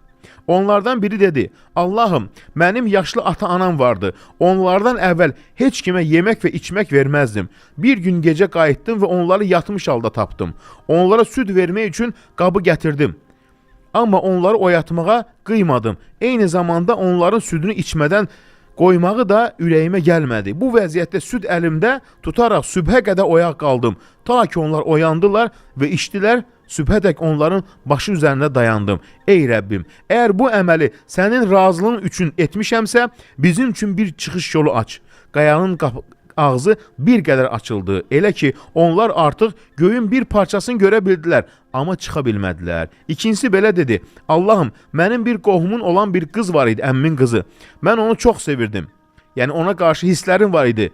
Yəni ondan yaxınlıq istədim, amma o razı olmadı. Zaman keçdi. Yəni pis yola dəvət edib. Zaman keçdi. Bir gün maddi sıxıntıya düşdü və kömək istədi. Mən ona 100 dinar verdim. Onun şərti ilə ki, mənə təslim olsun. O da razılaşdı imkansızlıqdan və ona yaxın olmaq üçün yanına gedəndə o bir anda mənə dedi, Allahdan qorx, iffətimi pozma. Bu söz qəlbimə toxundu. O an durdum, çəkindim və verdiyim pulları ona bağışladım. Allahım, əgər mən bunu yalnız sənin razılığını qazanmaq üçün etmişəmsə, bizim üçün bu çətinlikdən çıxış yolu qapısı aç və Allah onların sıxıntısından bir az daha genişlik verdi, amma yenə çıxa bilmədilər. Üçüncü şəxsə belə dedi, Allahım, mən bir neçə işçini çalışdırdım. Onlardan biri öz haqqını almadan getdi.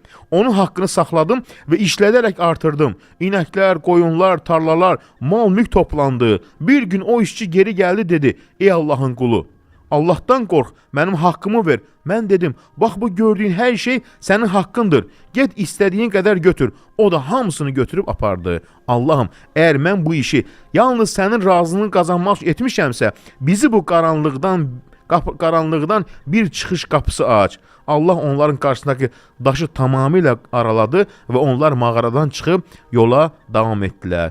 Bu olmuş hekayə bir müsəlman üçün bir yol xəritəsidir. Qurtuluşun və nicatın açarıdır. Əgər sıxıntı səni bürüyərsə və bəlalar üst-üstə gələrsə, yalnız Allah'a sığın, yalnız ona. Çünki o ucadır, ucaların ucasıdır. Ona yönəl, ona dua et. Çünki hər şeyə gücü çatan qüdrət sahibidir. Heç bir şey onu aciz buraxmaz və çarəsiz qalanın duasına cavab verən Rəbdir. Onun duasına cavab verər və şərdən xilas edər. Kim Allahdan qorxarsa, Allah ona çıxış yolu açar. Amma bu hekayə Peyğəmbərimiz danışır.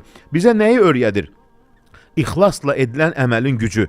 Allah rızası üçün edilən hər bir işin təsiri çətinləri aradan qaldırar və bağlı qapılar açar. Allah Taala səmimi bir bəndənin heç vaxt yardımından məhrum etməz, ona kömək edər, ona çıxış yolu göstərər. Hətta əgər həyatını fırtınalı səni əhatəyə alarsa belə, çətinliklər səni sıxsa belə, səmimi əməllərin və ixlasla edilən duaların sənə bərəkət və nicat qapısı olar. Və bir daha göstərir ki, insan rahat vaxtlarında çətin günlər üçün salih əməllərdən ehtiyat toplamalıdır. Birinci nə idi? Valideynə yaxşılıq. Valideynə yaxşılıq nə deməkdir? Duaların qəbulu üçün səbəbdir. Əgər valideynin xidmətində durursansa, valideynə əl tutursansa, yaxşılıq eləyirsənsə, deyə bilərsən, ey Rəbbim, valideynimə yaxşılığı sənin razını qazanmaq üçün etmişəmsə, sən də məni filan işlərimi yardım eylə. Və ya digər yaxşı bir əməlin var, bir insana yardım etmirsən, kasıba əl tutmusan, deyə bilərsən, Allahım, filan kəsə yardımı sənin razını qazanmaq üçün etdimsə, sən məni sıxıntıdan xilas elə. Bu nə deməkdir? Yəni, insan salih əməlləri ilə uca Allaha təvəssül edə bilər. Bax, ən gözəl duaların qəbulu üçün. Yaxşı əməl et, Allahdan istə. Və deyə bilərsən, buna deyirlər ki, əməllərlə, salih əməllərlə Allaha təvəssül. Bu üç insan etdiyi salih əməllərlə Allaha təvəssül etdi. Yaxşı iş gör, denə ki, Allahım, Allah üçün etmişsənsə, deyən Allahım, bu işi sənin razını qazanmaq üçün etmişəmsə, filan sıxıntım aradan qaldır. Mən bunu bilmirdim hocam. Əlbəttə və üstəlik, bu həmçinin nəyə dəlildir? Valideynə yaxşılıq duaların qəbuluna səbəbdir. Bir işçiyə bir haqqını vermək duaların qəbuluna səbəbdir. Yəni, görürsən, o birisi neynədir? Qadını pis yola dəvət etmədi, Allahdan qorxdu. Bu onun duaların qəbul olmasına səbəb oldu. Ona görə nədir? Yaxşı əməllərlə uca Allaha təvəssül etmək. Baxın, kim Allahı səssizcə, gizlicə çağırarsa, Allah onun sıxıntısının anında, çətini içində xilas edər. Allah o üç nəfəri necə qurtardısa, bizim də dua ilə onun dərgahına yönəlməyimizi istəyir. O, onlardan müsibəti uzaqlaşdırdı və daha öncə etdikləri salih əməllərin bərəkəti ilə onlara rəhm etdi, lütuf və gözəl aqibət nəsib elədi. Allah təala buyurur, kim Allahdan qorxarsa, Allah ona çıxış yolu nəsib edər. Əgər istəyirsənsə ki, duan qəbul olunsun, o zaman məcbur qalan bir insan kimi dua et. Baxın, duanın qəbulu, sirləri. Çünki Allahın izni olmadan heç kəsin duası qəbul olunmaz. Duanın qəbul olma ehtimalı yalnız böyük bir ehtiyac və səmimi acizlik hissi ilə ona yönləndiyində artır. Yəni, məcburda qalan duası nədir? Yəni, Allahım, səndən başqa çıxış yolum yoxdur. Ona görə qəlbi insanın qırıq olur, ürəyi boyun əyir. Yəni, sanki sığınmağa yeri yoxdur. O zaman dua Allahın dərgahında əziz olur. Duanın təsir olması üçün Allah qarşısında tam bir acizlik və təslimət hissi ilə diz çök, səcdəyə qapan. Baxın, Rəbbinə üz tut, ondan istə. Duanı daim etmək və israrla Allaha yalvarmaq insana uğur qapılarını açar, çətinliyi aradan qaldırar və işləri asanlaşdırar. Dua, qorxan qəlbə rahatlıq, ümidsizə ümid, gələcəyə arzu, yoxsula zənginlik, acizə güc, tənha olana yoldaşlıq, qəlbi sıxılana genişlik, haqsıza haqq, xəstəyə şəfa, ruhuna da səadət bəxş edər. Çünki Allah da Quran-Kərimdə buyurur, Ənfal surəsi 9-cu ayədə, o zaman Rəbbinizə yalvardınız və o da sizin duanıza cavab verdi. Deməli nədir? Allaha yalvarmaq. Duanın qəbul olmasına nə qədər ehtiyac olduğunu hiss elə. Necə ki, boğulan bir insan kömək üçün çağırır. Elə də sən də Allahdan kömək dilə və nicat. Boğulan bir insan dənizin ortasında dayı, əmi, yaxın, yox, adam yada düşür, yox. Nə deyir? Ancaq Allah. Buna deyirlər ki, O anda qəlbində ancaq Allah olsun. O zaman Allah duanı qəbul edər və arzun gerçək olar. Baxın, nə deyir qadınlardan birisi? Hamilə qalmaqda gecikirdim və bir Ramazan günü Allaha üz tutdum, dua etdim, səmimi qəlblə yalvardım.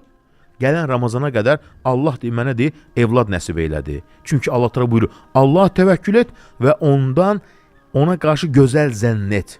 Ona görə sevincin əlamətləri artıq görünməyə başlar. Çünki sən Allaha güvənirsən və ondan gözəl düşünürsən. Allah da sənə öz rəhmətini göndərir. Sənin duan artıq eşidilən bir dua olub və Rəbbin sənə yaxındır. Sevinci hiss etmək üçün sənə bu lazımdır. Duanı tərk etmə. Ehtiyaclarını Allaha təslim elə. Onun qarşısında yalvar və dilə. Sonra da işlərini ona tərk elə və bil ki, Allah sənin bilmədiyin bir yerdən işlərini yoluna qoyacaq və sən ümid etmədiyin bir yerdən fərəh və Allahın bəxşişi ilə qarşılaşacaqsan. Allahın qarşısında acizliyi etiraf et, zəifliyini, gücsüzlüyünü dilə gətir, əllərini qaldır və de, ey Allahım, sənin köməyin olmadan nə halım var, nə gücüm var. Baxın, ən gözəl, hər zaman nədir? Bu sözü dualarında nədir? Dilə gətir. Ey Allahım, səndən başqa nə halım var, nə də gücüm var. Ona görə baxın, dua, insanın duası nədir? Belə olmalıdır. Bunlar nədir? Duaların gözəl sirləri. Amma nə qədər sidq ürəklə dua etsən, Allah duanı qəbul edər. Baxın, çox olmuş bir hadisə İslam tarixində deyir ki, Məhəmmədlərin duası. Nə deməkdir bu? Alimlər olur, Məhəmməd ibn Cərir, Tabari, Məhəmməd ibn İshaq, İbn Xuzeymə, Məhəmməd ibn Nasr Mərvazi, Məhəmməd ibn Harun. 4 dənə Məhəmməd. Adı hamısı Məhəmmədlə başlayır. Misirdə bir ailə gəlmişlər, onların pulu qurtarmış, aclıq onlara ağır təsir etmişdi. Elm öyrənmək üçün qəlbə o zaman. Bir gecə qaldıqları evdə toplandılar və qərar aldılar ki, aralarında püşk atsınlar. Kimin adına düşsə, gedib digərləri üçün yemək istəsin. Püşk İbn Xuzeymiyə çıxır, Muhammed Xuzeymi. O dedi, Allahdan başqa heç kimsən istəməmişim deyə kimi. O zaman mənə icazə verin, 2 rükət namaz qılım. Namaza başladı. Elə bu vaxt Misir valisinin xidmətçisi şamlarla qapını döydü. Qapını açdılar. O dedi, sizdən hansınızsınız Muhammed ibn Nasr? Onu göstərdilər. O içində 50 dinar olan bir kisə çıxarıb verib dedi. Sonra digərlərin hər birinə də eyni miqdarda verdi. Sonra dedi ki, dünən əmir günorta yuxuda görüb ki, Məhəmmədlər acdır və qarınları bükülüblər. Buna görə bu yardımı sizə göndərdi və and içdi ki, pul bitəndə ona xəbər verməlisiniz. Yəni, o qədər təqvalıdır ki, heç kimsədən istəmirlər. And içdi ki, deyil, pul bitəndə ona xəbər verməlisin. Yəni, baxın, Allahın dostları, Allaha bağlı olan, çətinlikdə qalsa da, onların duası və ixlası göydə qarşılıqsız qalmır. Bəzən qapını döyən yardım səmanın nəyidir? Cavabıdır. Yəni, dua, dua, dua. Heç zaman nədir? Dilindən düşürmə. Yəni, bunlar nədir? Duaların qəbuluna. Baxın, deyir ki, salihlərdən birisi deyir ki, olmuş hadisə Əbu Həsən Əz-Ziyad olmuş tarixdə. Yəni, zamanımızda da var, mənim dinləyəcəm o qədər göndərirlər ki, o duaları ki, bunlara öyrədir efirdə. İnanın, hamısı ki, o duaları edirən birinci qəlbimə rahatlıq gəlir. Biz Allahın vədinə inanmışıq. Sadəcə bunları nə üçün oxuyuruq? İnsan daha çox şövq artsın deyə. Deyir ki, salihlərdən birisi, elə bir sıxıntıya düşdüm ki, artıq, yəni, hər kəsə borcum var idi. Çıxış yolum qalmamışdı. Bir gün Xorasanlı hacılardan biri yanıma gəldi. Dedi, mən qəribəm, həcc üçün gəlmişəm. Yanımda 10.000 dirhəm var. Həccimi tamamlayıb qaydana qədər bu pul səndə əmanət qalsın. Yəni, o vaxt o qədər pulla getmirlər. Pulu çəkib götürdüm. Nədir? Qızıl. Çıxandan sonra bir qabın içərisində möhrü açdım, bununla borclarımı ödədim. Dedim, o həcdən qaydana qədər qaytararam. O vaxt həccə gedirlər dəvə ilə, atla.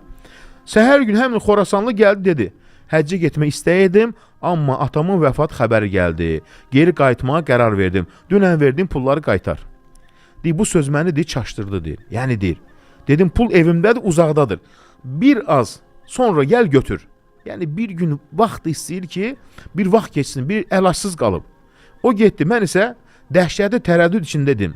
İnkar etsəm, dünya və axirəti rüsvayçılıq. Etiraf etsəm, çarəsizlik. Bu halda sübhə qədərli dua etdim, deyir.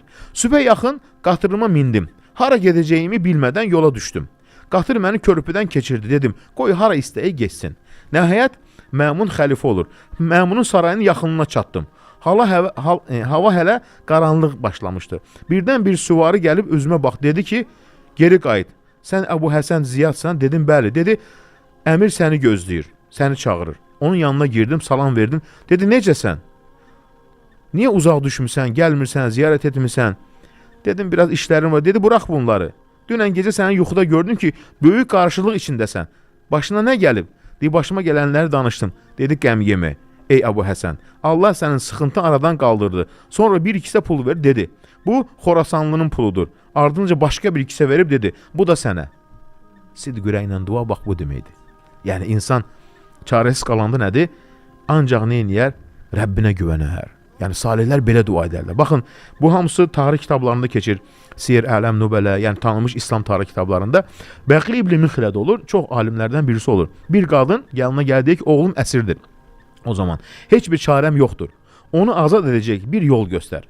Mən yanıb yaxılıram. Alim dedi, get, mən bu işi düşünüm. Sonra başını aşağı saldı və dodaqlarını tərpədərək dua etməyə başladı. Bir müddət sonra qadın oğlu ilə birlikdə geri qayıtdı. Oğlu belə danışdı. Mən bir padşahın əlində idim, əsir idim. Bir gün, yəni birdən-birə qandalım açılıb yerə düşdü. Günün saatını dedi, o zaman dua etdiyi vaxta dən gəlib. Sonra deyib, məni çağırdılar, heyrətə düşdülər, yenidən qandalladılar, yenidən qandal əlimdən deyib, düşdü deyir. Sonra deyib, mənə dedilər ki, deyir, sənin anan varmı? Yəqin ananın dualarıdır. Hələ mənə deyir, pul da verib yola saldılar deyir. Anasını deyib, Bəqi İbn Mixlədin duasıymış. Elə dua edib ki, dərhal nədir? Cavab gəlib, həqiqətən də. Yəni, dua bu qədər nədir? Güclüdür. Yetər ki, neynəsin? İnsan sidq ürəkdən etsin. Baxın, bir olmuş hadisə İslam ölkələrində bir əskər danışır. Olmuş, yəni bu İslam ölkəsində baş verib, yəni keçmişdə. Bir gün gördüm ki, bir ilan yuvasına girir. Onu öldürmək üçün quyruğundan tutdum. Birdən sıçrayıb əlimi sancdı və əlim iflic oldu. Uzun zaman keçdi. Sonra heç bir səbəb bilmədən digər əlim də iflic oldu. Ardınca ayaqlarım qurudu. Sonra gözlərim kör oldu. Sonra dilim tutuldu. Ancaq qulağım da zəif eşidir. Bu hal bir il davam etdi. Heç bir sağlam üzüm qalmamışdı. Yalnız qulaqlarım eşidirdi. Arxa üstə uzanmış vəziyyətdə idim. Danışa, işarə edə, hərəkət edə bilmirdim. Susuz olmadığım halda mənə su verirdilər. Susadığım halda isə susuz qalırdım.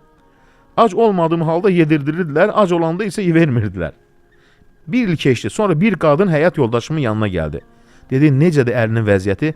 Dedim ki, həyat yoldaşı deyir ki, nə sağdır, ümid edək, nə ölüdür ki, təsəlli tapaq. Bu söz məni sarsıtdı, deyir. Qəlbim dərin bir ağrı ilə doldu, deyir. İçimdə, deyir, Allaha ağladım. Gizlicə yalvardım. Səhərə çıxanda isə tam sağaldım, deyir. Yəni, acizliyin duası bu deməkdir. Yəni, sidq ürəklə dua, bax, bu deməkdir. Yəni, həqiqətən də nədir? Sidq ürəklə Allaha yalvarırsa, Allah onun nə edir? Duasını mütləq nə edir? Qəbul edər. Ona görə insan dua edərkən, yəni duasında belə etməlidir. Yəni, sidq ürəklə etməlidir. Allaha yalvarmalıdır. Yəni, duada yəni, istəyərək, acizliyi etiraf edərək, o zaman nədir? Gör sənin duaların necə deyir? Qəbul olacaq. Yəni, bunlar hamısı duaların qəbul olması üçün nədir? Bir misaldır. Baxın, bir misal da çəkim, sonra suallara keçək. Deyir ki, Dəməşqdə deyir, tarix Dəməşqdə qeyd edir İbn Əsakir. Dəməşqdə bir kişi var idi. Qatırını kiraya verər, insanları Dəməşqdən Təl Zəbədəniyə aparırdı. Qatırı kiraya verir. Bir gün bir nəfər yüklə qatırı kirayələdi. Yük daşıyırlar. Şəhərdən çıxandan sonra başqa bir adam onu saxladı. Dedi ki, yükün üstünə mindir məni, mən də bu qədər pul verirəm. Qatır sahibi tamah saldı, razı oldu. Əslində olmaz kirayə üçün. Yolun bir yerinə adam dedi, gəl bu qısa yolla gələ, daha tez çatacaq. Qatır sahibi dedi ki, bu yolu tanımıram. O isə israr etdi. Mən çox getmişəm, tanıyıram. Beləcə onu kənar bir yola saldı. Biraz gedəndən sonra vahiməli, kimsəsiz bir dərəyə çatdılar. Ətraf tam boş idi. Birdən o adam dedi, qatırını başını tut, düşüm. Qatır sahibi dedi, bu yerdə niyə düşürsən? Gedək şəhərə çata. Amma o israr etdi. Düşdü, paltarını bərkitdi, böyük bir bıçağı çıxardı, dedi ki, səni öldürəcəm. Sən demək quldur imiş. Qatır sahibi qaçmağa çalışdı və dedi, qatırı da götür, yükü də götür, mənə toxunma. Dedi, xeyr, mənə qatır da lazım deyil, səni öldürəcəyim. O qədər yalvardı, ağladı, Allahla qorxutdu, amma faydası olmadı. Nəhayət dedi, mənə 2 rükət namaz qılmağa icazə ver. Sonra nə istəyirsən et. O razı oldu, amma dedi, uzun etmə. Namaza başladı. Qorxudan, Qurandan deyir, heç nə yadıma düşmürdü deyir. Qarşındakı isə deyir, tez ol. O anda Allah onun dilinə deyir, bu ayəni gətirdi. Əmmən yucibul muttarra izə də'a və yakşifus-su. Darda qalan dua etdikdə ona cavab verən və pisliyi aradan qaldıran kimdir? Nəml surəsi 62-ci ayə. Elə bu vaxtdan deyir, dərədən bir atlı çıxdı deyir. Əlində bir nizə var idi. Nizəni atdı və o adamın deyir, sinəsindən sancdı. O dərhal yerə sərildi. Qatır sahibi atlıya sarılıb dedi, Allah xatırına sən kimsən? Allah səni mənim qurtuluşuma dedi. Dedi, mən darda qalana kömək üçün göndərən Allahın mələyiyəmdir. Allah hər şeyə qadirdir. Yardım edər, mələkləri göndərər. Yetər ki, nədir? Sənin duan sidq ürəklə olsun. Necə ki, alimlərdən birisi buyurur, Abdullah ibn Mübarəkdən gəlir. Bir gün deyir, Dəməşqdəydim deyir, quraqlıq idi deyir. İnsanlar dua etdi, yağış yağmadı deyir. Məsciddə oturmuşdum deyir. Qaranlıq düşəndən sonra gördüm bir nəfər gəldi deyir, başını da örtüb, heç kim görməsin. Namaz qıl dedi ki, ey Rəbbim, sənə izzətinə and verirəm. Quraqlıqdan əziyyət çəkiblər. Bu vaxtı yağış yağındır. Duası bitən kimi deyir, yağış yağmaya başladı. Dəşdə gəldim deyir. Arxasınca izlədim. Gördüm bir evə girdi. Dülgərdir deyir özü. Qab-qacaq düzəldir. Səhərsi gəldim. Dedim ki, dünən səni eşitdim mən. Sən belə-belə dua etdin. Dedi, sirrimi bildin. Dedi ki, Abdullah Mübarək zəngin olur. Dedi, sənə o qədər pul verim ki, salih insansan, ibadətlə məşğul ol. Dülgərliklə məşğul olma. Dedi, səndən bir şey xahiş edirəm. Heç kimsəyə mənim müstəcəb dua sahibi olduğumu demə. Heç kimsə tanımır. Yəni, niyə? Allahla öz arasında elə bir əməl sahibidir ki, Allahın izzətinə and içsə ki, Allahım sənə izzətinə and verirəm. Filan şey olsun, Allah onu deyir, qəbul edər. Peyğəmbərimiz buyurur. Deyir, Allahın elə qulları var ki, deyir, ləv əqsəmə əlallah ləəbərrə. And içsə Allahın izzətinə, Allah onu istəyini yerinə yetirər. Bax, dua budur. Yəni, mümin duaya belə sarılmalıdır. Bu salihlərin həyatından bizim də duamız belə ola bilər? Əlbəttə ola bilər. Məhz Ramazan ayı, yəni, bu deməkdir. Ramazan ayında gecələr çoxlu dua elə, sidq ürəklə dua elə, acizlik etiraf elə, Allaha yalvar. Görəcəksən ki, Allah sənin dualarını qəbul edir. Suallara keçək, dinləyicilərimiz inciməsinlər. Keçək. Deməli, dinləyicimiz yazır ki, Allah sizdən razı olsun. Mənim yoldaşım ibadət əhlidir. Namazı, Quran oxumağı yerində, Quranı ərəb dilində oxuyur. Keçən il normal orucunu tutub, bu il bir gün tutdu, deyir tuta bilmirəm. Beynimə siqnal çatmır, özümü halsız hiss edirəm. Bu nə dərəcədə doğrudur? Valla siqnal çatmır, bilmirəm nəyə qəsd edir. Xəstədirsə həkimə müraciət eləsin. Bəlkə bir xəstəliyi mi var, amma bilmirəm. Yəni siqnal çatmır nəyə qəsd edir, bilmirəm. Bəlkə xəstəliyi var. Xəstəliyi varsa Allaha dua etsin və ya həkimə müraciət eləsin. Müalicə olunsun, qəzasını Ramazandan sonra tutsun. Bacım subay xanımdır, xoşbəxt ailəsinin olmasını istəyir, lakin ona elçi düşən, onunla tanış olmaq istəyən insanlara qarşı qəlbində heç bir meyli yaranmır, ürəyinə yatmır. Ürəyinə yatacaq xoşbəxt ailə qura biləcək bir insanın qarşısına çıxması üçün nə etməsini məsləhət görərsiniz? Valla Ramazan ayıdır, Allahdan istə. Necə ki, İbn Məsud hər zaman dua öyrədərdi subaylara. Bu kişilər deyir, qadınlara da aiddir. Nə zaman subay görsə, deyər, gəl otur bura. Subayları görəndə onlara dua edərdi ki, Allahım, səndən istəyirəm, sevdiyim, əxlaqını bəyəndiyim, dinini sevən, məni doğru yolu göstərən, sənə itaətdə yardım edən həyat yoldaş nəsib eylə. Belə dua öyrədərdi. Qadınlara da bu aiddir. Əlbəttə qadınlara da aiddir ki, yəni əxlaqlı, gözəl, tərbiyəli ər nəsib eylə. Yəni ancaq çoxlu dua. Baxın, evli üçün nə gözəl yadıma düşdü, Allah həmd olsun, Musa əleyhissalamın duası. Çox insanlara bu Musa əleyhissalamın duasını öyrətdi, həmd olsun. Kim sidq ürəklə edirsə Allah dualarını qəbul edir. Nə qədər dinləyicim yazırlar ki, Musa əleyhissalamın duası həm evli üçün, həm sıxıntı üçün, hər şey üçündür. Çünki Allah təala buyurur, Qəsəs surəsi 24-cü ayə. Musa əleyhissalam nə elədi? Qaçdı Fironun zülmündən, gəldi Mədiyənə. Mədiyən haradır? Şam. Orada iki bacıya su çıxartdı quyudan. Sonra ağacın altına çəkildi, bir kəlmə dedi. Rabbi inni limə ənzəltə iləyyə min xayrin fəqir. Ey Rəbbim, sənin mənə bəxş edəcəyin və ya verəcəyin, necə sən deyirə, və ya göndərəcəyin hər bir xeyrə möhtacam. Bax, niyə acizliyi etiraf elədi? Peyğəmbərlərin duası nə var? Acizliyi etiraf. Ey Rəbbim, sənə mənə bəxş edəcəyin və ya verəcəyin hər bir xeyrə möhtacam. Bir aç keçmiş ki, iki bacıdan birisi gəldi. Dedi ki, atamız səni çağırır. Onlara su verdi heyvanlarına. Bunun əvəzinə sənə mükafat vermək istəyir. Musa əleyhissalam hadisəsini danışdı. Dedi, qorxma, zalimdən xilas olmusan. İki bacıyla birisini evləndirdi. Musa əleyhissalam evi də oldu, işi də oldu. Hətta dedi ki, mehir nə idi? Burada qalacaqsan, 8 işləyəcəksən. 2 ilə tamamlasan daha yaxşı, 10 ilə tamamladı Musa əleyhissalam. Ondan sonra Misirə qayıtdı. Ona görə nədir alimlər? Sıxıntı üçün, hər şey üçün nədir? Rabbi inni limə ənzəltələyim min xayrin fəqir. Amma sidq ürəklə bu dediyimiz duaların mənalarını hiss edərək. Baxın, Ramazan gecəsidir, sahura qalxırsan. Sahurda çoxlu dua eləyin. Sahurda Qəsəs surəsi 24-cü ayə, Musa əleyhissalamın duası. Qəsəs surəsi 24-cü ayə. Sahurda nə edirsən? Çoxlu dua elə. Baxın, fürsət düşmüşkən sahur vaxtında daha çox nə etmək lazımdır? Sahur vaxtı gecənin son 1/3 hissəsidir. Baxın, bir ibadət növü vardır ki, duadan da üstündür, Quran oxumaqdan da üstündür, namazdan da üstündür. Hansıdır? Sübh namazına hardasa 15 dəqiqə 20 dəqiqə qalmış. Nədir? Əstəğfirullah zikri. Allah da buyurur ki, "Vel mustaghfirine bil ashar." Sübh çağında Allahdan bağışlama diləyənlər. Bu anda Allahdan bağışlama diləmək namazdan da üstündür, duadan da üstündür, hər şeydən, Quran oxumaqdan da üstündür. Çünki o an sahabelər nə deyərlər? Səhər vaxtı, yəni sübh namazına 15-20 dəqiqə qalmış. Abdullah Məsud gecə dua edərdi, Quran oxuyardı. Xidmətçisinə deyərdi ki, səhər vaxtı girdi mi? Deyərdi, girdi. Havaya baxıb bilirdilər. Deyir, dönərdi qibləyə ta əzana qədər əstəğfirullah, əstəğfirullah, əstəğfirullah, əstəğfirullah. Çünki nəyə görə? Çoxlu bağışlama diləsən, Allah təala sənin qəlbindən keçəni bilir. İstədiklərini dilə gətirməsən belə Rəbbin sənə verəcək.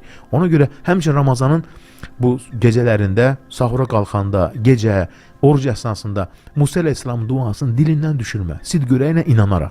Hər kəsin öz istəyi var. Hər kəsin öz problemi var. Rabbi inni limə ənzəltələyim min xayrin fəqir. Elə öz dilimizdə. Yəni, baxın, bəziləri transkriptini oxuyur, düzgün oxumur. Elə ondan sonra ərəb də bilmirsənsə, elə öz dilimizdə oxu. Deyək ki, ey Rəbbim, sənin mənə verəcəyin, göndərəcəyin hər xeyrə möhtacam. Çox gözəl bir dua. Çünki bu duanın içərisində nə var? Acizliyi, etiraf var. Hocam, belə bir sual gəlir. Bayaqki dinləyicimiz yazdı ki, siqnal çatmır deyəndə özünü çox halsız hiss edir, əli işə getmir deyir, özünü qəribə hiss edir. Həkimə müraciət etsin. Yəni, belə halda həkimə müraciət etsin. Bəlkə psixoloji durumu var, psixoloqa müraciət etsin. Salam aleykum deyir, mən öz yoldaşımla heç bir yaxınlıq edə bilmirəm, ona qarşı qəlbən və bədənən istəyim yoxdur, aylardır artıq bu günah yazılırmı mənə? Xanım izləyiciyəm yazır. Əlbəttə günah yazılır. Belə olmaz yəni. Ola bilsin ki, arada hansısa bir soyuqluğa görədir və ya nəyə görədir, bunu aradan qaldırmaq lazımdır. Aradan qaldırmağın da yolu, yəni psixoloji problemdirsə həkimə müraciət edin, psixoloqa müraciət edin, bəlkə budur və ya başqa bir səbəbdir, həmçinin çoxlu, belə bir durumda çoxlu zikr eləyin və ən çox da misal üçün əstəğfirullah zikri çox önəmlidir. Əstəğfirullah zikrini dilinizdən düşürməyin, Allaha sığının. Olmaz yəni, bu elə bir ki, bu soyuqlu zülm eləməkdir. Ər-arvad arasında bir-birinə qarşı nədir? Zülmdür. Allaha dualar edirəm, dua əsnasında mənə əsnəmək tutur, ta ki duaları bitənə kimi əsnəyirəm, dayanmadan. Səbəb nədir? Normalda əsnəmirəm, duaya başlayan kimi əsnəmək tutur. Çünki şeytan istəmir sən dua etsin, edəsən. Çünki Peyğəmbərimiz buyurur ki, ət-təfəub, yəni əsnəmək deyir şeytandandır. Əsnəyəndə deyir, əlinizi ağzınıza tutun deyir Peyğəmbərimiz sallallahu əleyhi və səlləm. Çünki sən gözəl dua edirsən, sənin duandan qorxub. Ona görə də nədir? Çalışır ki, sən dua etməlisən. Sən nə etməlisən deməli? Duaya davam etməlisən. Peyğəmbərimiz sallallahu əleyhi və səlləmin belə bir kəlamı olubmu? Alimin yuxusu abidin ibadətindən üstündür. Yox, o elə bir Peyğəmbərimizdən hədis yoxdur, amma Peyğəmbərimizdən başqa bir hədislər var. Məsəl üçün alimin deyir, mürəkkəbi şəhid qanı kimidir. Yəni şəhid qanına üstündür. Nəyə görə? Deyir, alim deyir, o mürəkkəbi ilə elmi yayır, filan yayır. Belə bir var. Elm öyrənməyin fəziləti haqqında çox gözəl hədislər var Peyğəmbərimizin. Quran-Kərim ayəsi, hədislər, elm öyrənmək. Bir müjdəni də verim dindəyicilərə. Yəni bilirsiniz, müasir məsələlərdə nə edirlər? Qiyas deyirlər. Məsələn, keçmiş hədislərə qiyas edilir. Məsəl üçün, ən gözəl nədir? Elm məclisi. Elm məclisində oturursan, orada dindən danışırsan, insanlar. Elm məclisində neyini? Mələklər ta 7-ci səmaya qədər dövrəyə alırlar və Allah təala onlar üçün bağışlama dilirlər. Müasir alimlər deyir ki, bu nəyə qəsd olunur? İndi. Məsəl üçün, canlı yayınla oturub, canlı yayında, radio başında dinləyirsə, elm məclisi savabını qazanır. Və mələklər 7-ci səmaya qədər dövrəyə alırlar qanadları ilə. Allah Taala onlara rahatlıq enər, sükunət enər və Allah Taala deyir öz dərgahındakı mələklər yanında onları xatırlayar. Və deyər ki, mələklər deyər ki, Allahım onların günahlarını bağışla. Ona görə də elm məclisi, hətta bu canlı yayına qatılmaq da ona şamil oldu. Çünki nəyə görə? Müasir vaxt. Elm məclisidir. Qurani Kərimi YouTube-da oxuduram. Evdə rəhmətə getmiş atamın ruhuna səsli dinləyirəm. Bu doğrudurmu? Allah hər kəsə çox üzr istəyirəm hocam. Allah hər kəsə kömək olsun. Oruçluq ayında günahlarımızı bağışlasın. Hər gün işdən gələndən sonra sizi dinləyirəm. Qurani Kərimi oxutdurub evdə rəhmətə getmiş atasının ruhuna səsli dinlətməyi nə qədər doğrudur və savabı nədir? Yəni ümumiyyətlə gedib çatırmı hocam? Qurani Kərimi insan dinləməlidir. Əlbəttə ki, Qurani Kərim özün dinləyirsən ki, yəni evində xeyir olsun, bərəkət olsun, amma kiməsə belə çatması yoxdur onun. Ona görə də Qurani Kərim əlbəttə həmişə evdə qoy. Valideynlərimiz üçün nə edirsən? Valideynlərimiz üçün çoxlu bağışlama dillər Ramazan ayıdır. Allahım günahlarını bağışla, məkanını cənnət eylə. Bir də ki nədir? Baxın Ramazan ayında əgər imkanın varsa, get bir sədəqə çıxar, kasıblara yardım eylə. Niyyətin olsun ki, misal üçün bu sədəqəni atam, anamın yerinə verirəm. O onlara çatan bax budur. Və xüsusən Ramazan ayında nə gözəldir ki, imkanı olanlar, valideynlər istər dünyada olsun, istər olmasın. Və ən çox da əlbəttə ki, dünyadan köçənlərin buna ehtiyacı var. Onların yerinə bir kasıblara, yəni bir yemək ver, fağırlara yemək ver, yəni kimin nəyə imkanı varsa. Ən gözəl əməl məhz Ramazan ayında baxın budur inşallah. 43 günlükdür balacamız var, deyir. Sizi dinləyirik ailəlikcə. Maşallah. Maşallah. İşdədir müştərilər əsəbləşdirmişdi. Gəldim sizin səbr haqqında söylədiklərinizə qulaq asdım, rahatlaşdım. Allah razı olsun yazıb sənə. Allah sizdən razı olsun. Yəni olan şeydə həyatda olur, insan əsəbləşir. Dinləyicilərimiz də bizi əsəbləşdirir. Səbirli olmaq lazımdır. İftarı açan kimi siqaret çəkirlər. Bir nəsihət verə bilərsinizmi hocam? Yəni baxın, o orucu səhihdir, orucu batil deyil. Çünki iftar oruc əsasında çəkmiş olsaydı orucu batil olardı. Amma siqaret ümumiyyətlə zərərdir. Hətta İslam alimləri var, çünki bəzi bu gənclər, kişilər xoşu gəlmir. İslam alimlərinin çoxu siqareti haram deyənlər var.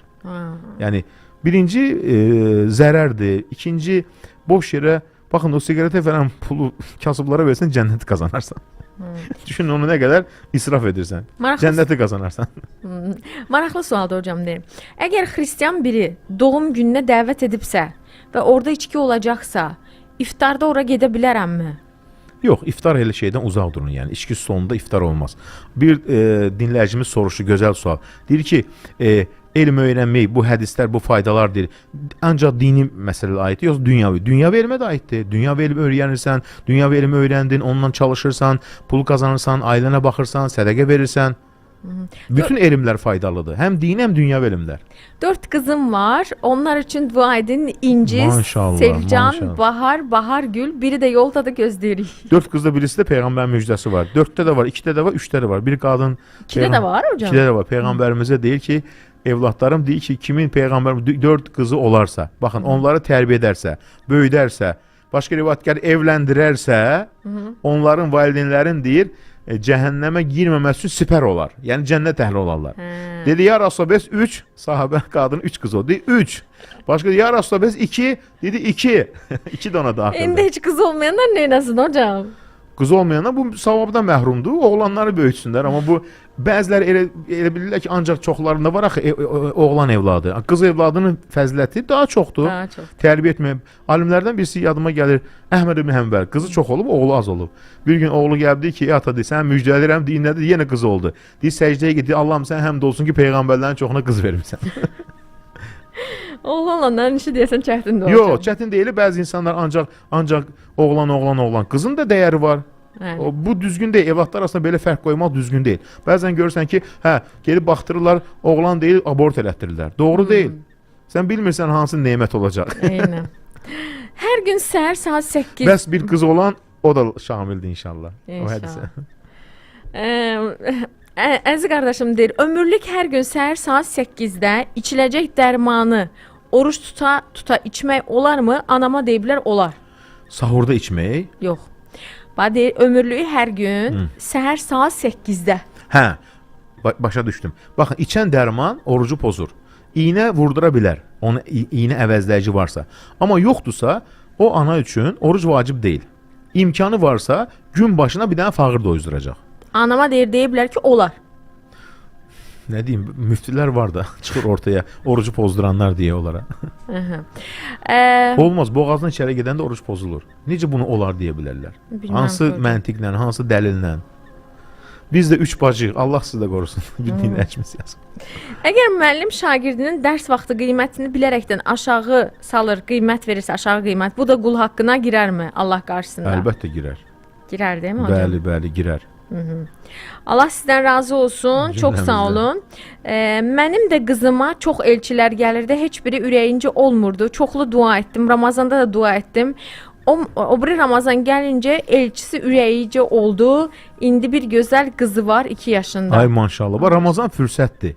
Ramazanda həm dua eləmək, həm əstəğfurullah, həm Musa peyğəmbərin duası, hamısını eləyin. Və ən çox da baxın, ey valideynlər, ey analar, hər zaman biz deyirik ki, evlatlar valideynlərə dua etməlidir. Bəli, gözəl etməliyik, borcumuzdur. Amma valideynlər evlatlara edirmi? Çünki peyğəmbərimiz buyurur ki, valideynin duası geri çevrilməz. Bəlkə sənin duana görə evlatların xoşbəxt olacaq. Ona görə nə xoş o insanın alına ki, anası, atası evladına deyir ki, Allah səndən razı olsun. Salihlər eşidəndə ki, anası deyəndə ki, atası deyəndə ki, Allah səndən razı olsun, ayaqlarına qapılardılar. Ki, atam, anam məndən razıdır. Nəyə görə? Çünki valideyn səndən razıdırsa, Allah da səndən razıdır. Valideyn qəzəblidirsə, incitmisənsə, Allah da sənə qəzəblidir. Valideynin razılığı, Allahın razılığı valideyn razılığında, Allahın qəzəbi valideynin qəzəbində. Ona görə daim evlatlarımız üçün dua etmə. Allahım evladlarımızı islah elə. Heç zaman bax, heç zaman məyus olma. Bəzi valideynlər ki, mənim evladım nadincdir, sözə baxmır, şikayətlənir. Dua, dua, dua. Davam et. Dilindən düşürmə. Elə anda duan qəbul olunlar, sənin evladın ən yaxşı evlad olar. Nümunə olar. Deyək ki, Allahım, bax bu duanı unutmayın. Bunu Fudayl ibn İyadın duasıdır. Alimlər bu duanı deyəndə ağlayan alimlər görmüşəm. Fudayl ibn İyadın oğlu var idi, adı Əli. Çox nadinc idi. Yəni ipə sapa yatmayan deyə də. Fudayl ibn İyad ən məşhur tabinlərdən birisi deyərdi ki, Allahım, mən deyə oğlum Əlini islah eləməkdə, ya tərbiyə etməkdə aciz qaldım. Sən onu mənim yerimə tərbiyə elə. Sən onu mənim yerimə islah elə. Deyir, elə islah olmuşdu deyir. Zəhəbi Siyər Ələm Nübələ, yəni məşhurların tarixini yazan Zəhəbi, hər adam da yazmaz o kitabında, məşhurların tarixini yazır. Deyir ki, onun oğlu yer üzərində Allahın ayətlərindən birisi idi. Yəni imanda seçilirdi. O qədər təqvalı ki, Zəhəbi onun oğlu haqqında tərcümeyi halı yazıb. Zəhəbi məşhur tarix alimidir, hədis alimi. Onun Siyər Ələm Nübələ, yəni tanınmışların tərcümeyi halı var. Filan, filan, filan. Əli haqqında deyir ki, oğlu, o da yer üzərində Allahın təqvada ayələrindən birisi idi. Dünyasının köçəndə də cəhənnəm ayətini oxuyanda ürəyi dözmədi, öldü. Dünyasını dəyişdi. Nə idi? Fudayl ibn İyadın duası. Heç zaman demə ki, evladım belə dua, dua, dua ey valideynlər. Dilindən düşürmə. Allahım, mən evladımı islah eləməkdə və ya islah eləməkdə, tərbiyə eləməkdə aciz qaldım.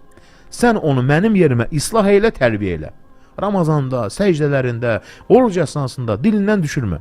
Və həmçinin evladlarımız üçün çoxlu bol ruzi istə. İnsanlar var ki, vallahi insanlar var ki, tanıyanlar. Valideynlərin duasıdır ki, xoşbəxtdir bugün. Valideynlər dünyada yoxdur, amma evladlar xoşbəxt. Niyə? Ataların duası. Mən nə qədər eləsini tanıyıram. Nə qədər tanıyıram elələr. Niyə? Valideynlər hər zaman dua edir ki, Allahım, sən mən evladımı qoru, ruhsunu bol elə, gözəl əxlaqlı elə, tərbiyəli elə. Nümunədir insanlar üçün. Nəyə görə?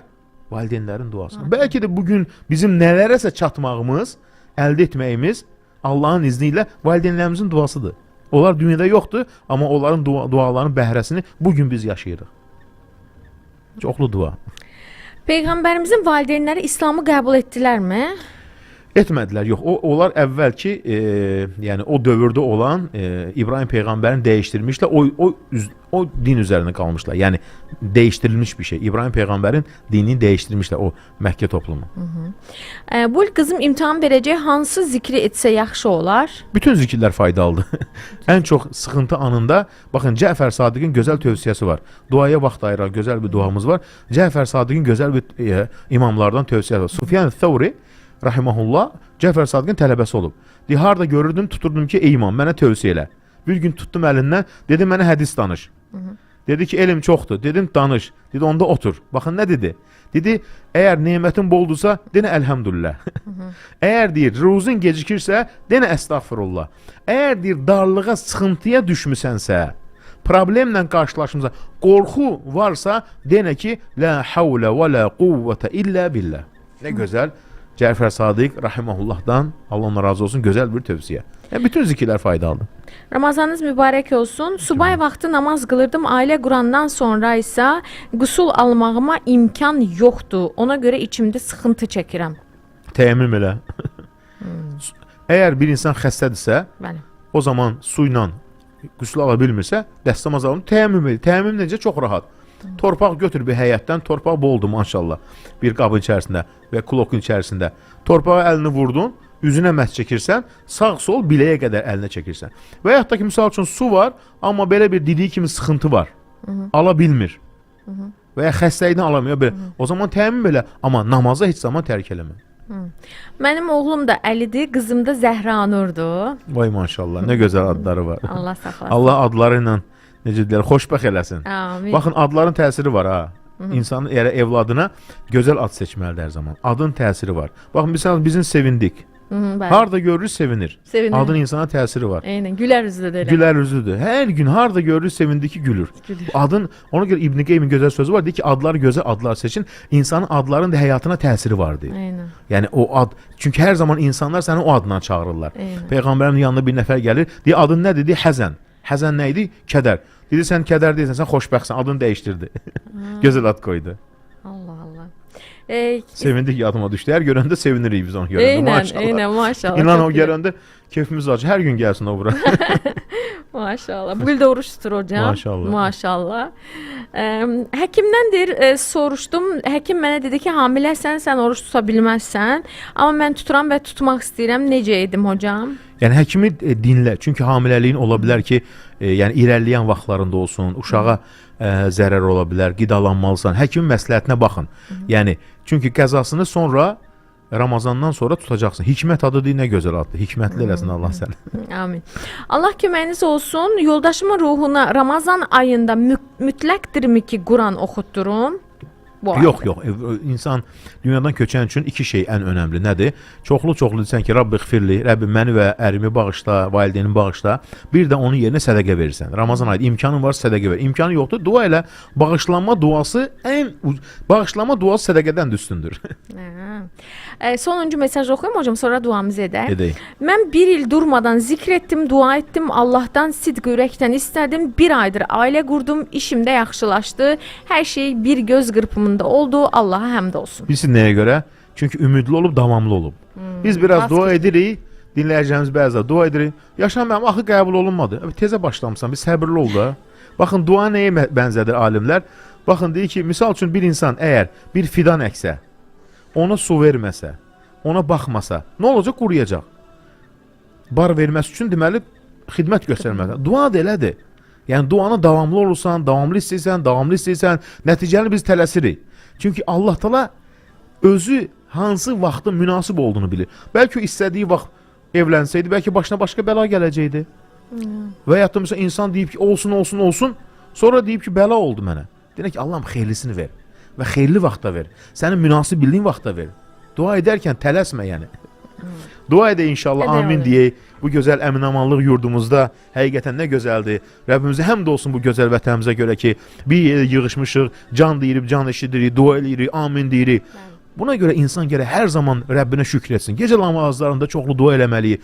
Bu gözəl vətənimiz üçün, yurdumuz üçün həqiqətən də əmin-amanlıq yurdudur. Baxın, insanlar var ki, əmin-amanlıq nədir bilmirlər. Biz isə əmin-amanlıqla hələ duaların ləzzətindən danışırıq. Həmd olsun Rəbbimizə. Dualar eləyək. Allahım, sənin uca adınla çağırırıq. Səndən başqa ibadla haqq məbud yoxdur. Sən göyləri və yerləri yoxdan yaradan, bütün nemətləri verənsən. Ey həy, ey qəyyum, öz mərhəmətinlə bizi ehtiyaclarımızdan qurtar. Şahadə edirik sən tək olan Allahsan, doğmamısan, doğulmamısan, səndən başqa ibadla haqq məbud yoxdur. Sən pak və nöqsansızsan, biz isə öz nəfsimizə zülm edənlərdən olmuşuq. Sənin salam və salavatın Peyğəmbərimizə, onun əhl-i beytin əshablərinə olsun. Allahım, bu günümüzü, gecəmizi xeyli bərəkətli elə, ruzumuzu bol bərəkətli elə, qəlbimizi sevindir və bizi bəladan uzaq tut. Allahım, bizə əffini və afiyətini nəsib eylə, ruzini, razılığını və rəhmətini ver, bizi bağışla, bizə şəfa ver, işlərimizə müvəffəq et. qorumanı, asanlığı, kərəmini və lütfünü bizdən əsirgəmə. Ey Rəbbimiz, bizi pak qəlbli, şükür edən və güləriz qullarından eylə. Bizə gözəl həyat və gözəl sonluq nəsib eylə. Ey Vədud, ey Vədud, ey uca ərşin sahibi, ey istədiyini edən Rəbbimiz, İzzətinlə və qüdrətinlə bizi dünya və axirət işlərində öz kifayətinlə əhatə elə. Bizi narahat edən hər şeyi aradan qaldır. Ey ehtiyacı aradan qaldıran Allah, ey ehtiyacı aradan qaldıran Rəbbimiz, ey ehtiyacları aradan qaldıran ucalar ucası. Bizi dünyada da qoru, qəbirdə də qoru, sənin huzuruna çıxacağımız günü də qoru. Bütün işlərimizin sonunu gözəl eylə. Bizi dünya rüsvayçılığından və axirət əzabından qoru. Ey Rəbbimiz, qəlbimizə nur ver, qəlblərimizi nurlandır, eşitməyimizi, görməyimizi nurlu eylə. Sağımızdan, solumuzdan, üstümüzdən, altımızdan nur ver. Canımıza, ailəmizə, övladlarımıza nur bəxş eylə. Bizə nur ver və nurumuzu artır. Sən göylərin və yerlərin nurusan. Ey aləmlərin Rəbbi, Allahım, sənə pis gündən, pis gecədən, pis yoldaşdan, pis qonşudan sənə sığınırıq.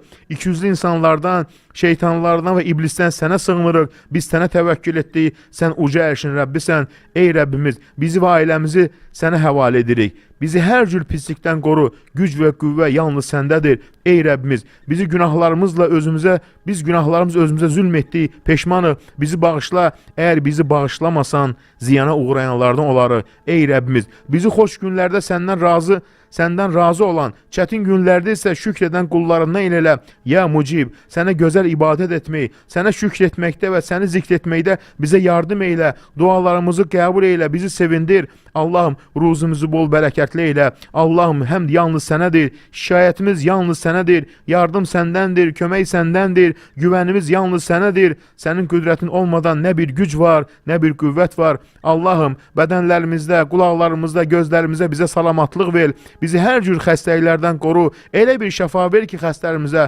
arxasında heç bir xəstəlik izi qalmasın. Sağlamlığımıza və afiyyətimizə bərəkət ver. Allahım, Ya Həy, Ya Qayyum, sən hər şeyi dəyişdirənsən, vəziyyətimizi yaxşılığa doğru dəyiş. Qəlbləri yönəldən sənsən, qəlblərimizi öz yolunda möhkəm saxla, bizi doğru yoldan uzaqlaşdırma, dinimizi qoru, imanımızı sabit eylə. Allahım, bu günümüzü dünəndən daha gözəl eylə, sabahımızı bugündən daha xeyirli eylə, ömrümüzün ən gözəl günlərini sona saxla, ən xeyirli əməlimizi son əməlimiz eylə, sənə qovuşduğumuz günü həyatımızın ən gözəl günü eylə və bizdən razı qal ey Rəbbimiz. Allahım, üzümüzə xeyir qapılarını aç, bərəkət qapılarını aç, nemət qapılarını aç, ruzu qapılarını aç, qüvvət qapılarını aç, sağlamlıq qapılarını aç, əminamanlıq qapılarını aç və cənnət qapılarını aç. Allahım, bizi və valideynlərimizi cəhənnəm atəşini azad eylə. Allahım, işlərimizə bizə sabitlik ver, doğru yolda möhkəm iradə nəsib eylə. Bizə hər xeyirdən pay ver, cənnətə daxil olmağı, cəhənnəmdən qurtuluşu bizə nəsib eylə. Allahım, biz səndən istəyirik, sənin bir tək və saməd olan adınla çağırırıq. Sən heç nəyə möhtac deyilsən, bütün kainat sənə möhtacdır. Övladlarımıza dünya və axirət xoşbəxtliyi ver. Onların dərəcələrini uca elə, qismətlərini gözəl elə. Bizi də onları da bədbəxtlərdən etmə. Allahım, övladlarımız izzətli elə, rəzil etmə, onları sevindir, xoşbəxt elə. Onların varlığını bizim üçün sevincə və fərəh qaynağı elə. Onları sevindir və bizi də onlarla birlikdə sevindir. Allahım, onlara sağlamlıq, afiyyət, bol ruzi, uzun və bərəkətli ömür nəsib elə. Ey Rəbbimiz, işimizi sənə tapşırdıq. Bu sənin üçün asandır. Bütün işlərimizi sənə həvalə etdik. Sən istədiyin bir şeyə sadəcə ol deyərsən və o da olar. Allahım, bizi himayəyə götürdüklərinin içində eylə. Allahım, işlərimizi asanlaşdırmaqda öz qüdrətin möcüzələrini göstər. Sən bizə kifayətsən. Səndən başqa ibadətlə haqq məbud yoxdur. Biz yalnız sənə təvəkkül etdik. Sən böyük ərşin sahibisən. Allahım, ey Həy, ey Qayyum, mərhəmətinlə səndən kömək istəyirik. Bütün işlərimizi düzəlt. Bizi bir an belə öz nəfsimizi ümidinə buraxma. Allahım, bizi sənin bölüşdürdüyün hər xeyirdən ən gözəl pay alanlardan elə. Yaydığın hər nurdan bizə pay ver. Açdığın hər ruzu qapısında adımızı yaz. Qaldırdığın hər dərdi bizdən də uzaq elə. Dəf etdiyin hər şərdən də bizi qoru. Sovuşdurduğun hər bəlanı bizdən də uzaqlaşdır. Allahım, bizə öz qatından saysız hesabsız ruzu ver. Qəlbimizə bitməyən sevinç bəxş elə. Öz tərəfindən bol xeyir nəsib elə ey Rəbbimiz. Ey Rəbbimiz, sən şahidsən. Bu gözəl əmin-amanlıq yurdunda sənin adını uca tuturuq, dualar edirik. Rəsuluna və onun əhl-i beytinə salavatlar gətiririk. Ey Rəbbimiz, bu gözəl vətənimizi qoru, əmin-amanlıq yurdumuzu qoru. Üç rəngli bayrağımız daima yüksəklərə dalğalansın. Sən bizim bu gözəl vətənimizi məkir düşmənlərin hilələrindən qoru. Ölkəmizə qarşı kim hilə qurursa, onları öz hilələrində həlak elə. Sən öz əzəmətli gücünü, qüdrətini düşmənlərimiz, havadarları üzərində göstər. Ey Rəbbimiz, şəhidlərimizə qəni-qəni rəhmət eylə. Sən bizim əskərlərimizi qoru, sağ-salamat ailələrinə qovuşdur. Sən bizim qazilərimizi qoru. Ey Rəbbimiz, bu gözəl vətənimizin əmin-amanlığı, güclü dövlət olması üçün yorulmadan, usanmadan çalışan ölkə rəhbərimiz, Ali Baş Komandanımız İlham Əliyev cənablarını qoru, işlərinə müvəffəq eylə, uzun ömürlər bəxş eylə, başını hər zaman uca eylə. Bu gözəl vətənimizin birliyi, bərabərliyi üçün çalışmış, öz biliyini, bacarını sərf etmiş mərhum ümumilli liderimiz Heydər Əliyevə qəni-qəni rəhmət eylə, ruhunu şad eylə, məkanını cənnət eylə, qəbrini nurlu eylə. Ey Rəbbimiz, rəhbərimizin anası Zərifə xanım, mərhum Zərifə xanıma qəni-qəni rəhmət eylə, ruhunu şad eylə, məkanını cənnət eylə. Ey Rəbbimiz, sənə dualar etdik. Dualarımızı qəbul etməklə biz aciz qullarını sevindir. Bu gecə nə dua etdiksə dualarımızı qəbul eylə. Ey Rəbbimiz, biz sənə inandıq, iman gətirdik. Sənə qarşı gözəl zəndəyik. Sən də bizə dualarımızı qəbul etməklə biz aciz qullarını bu Ramazan gecəsində sevindir. Amin, amin, amin. Bize sabretmeyi, güzelliği anlatan Ramazan, Ramazan, Ramazan.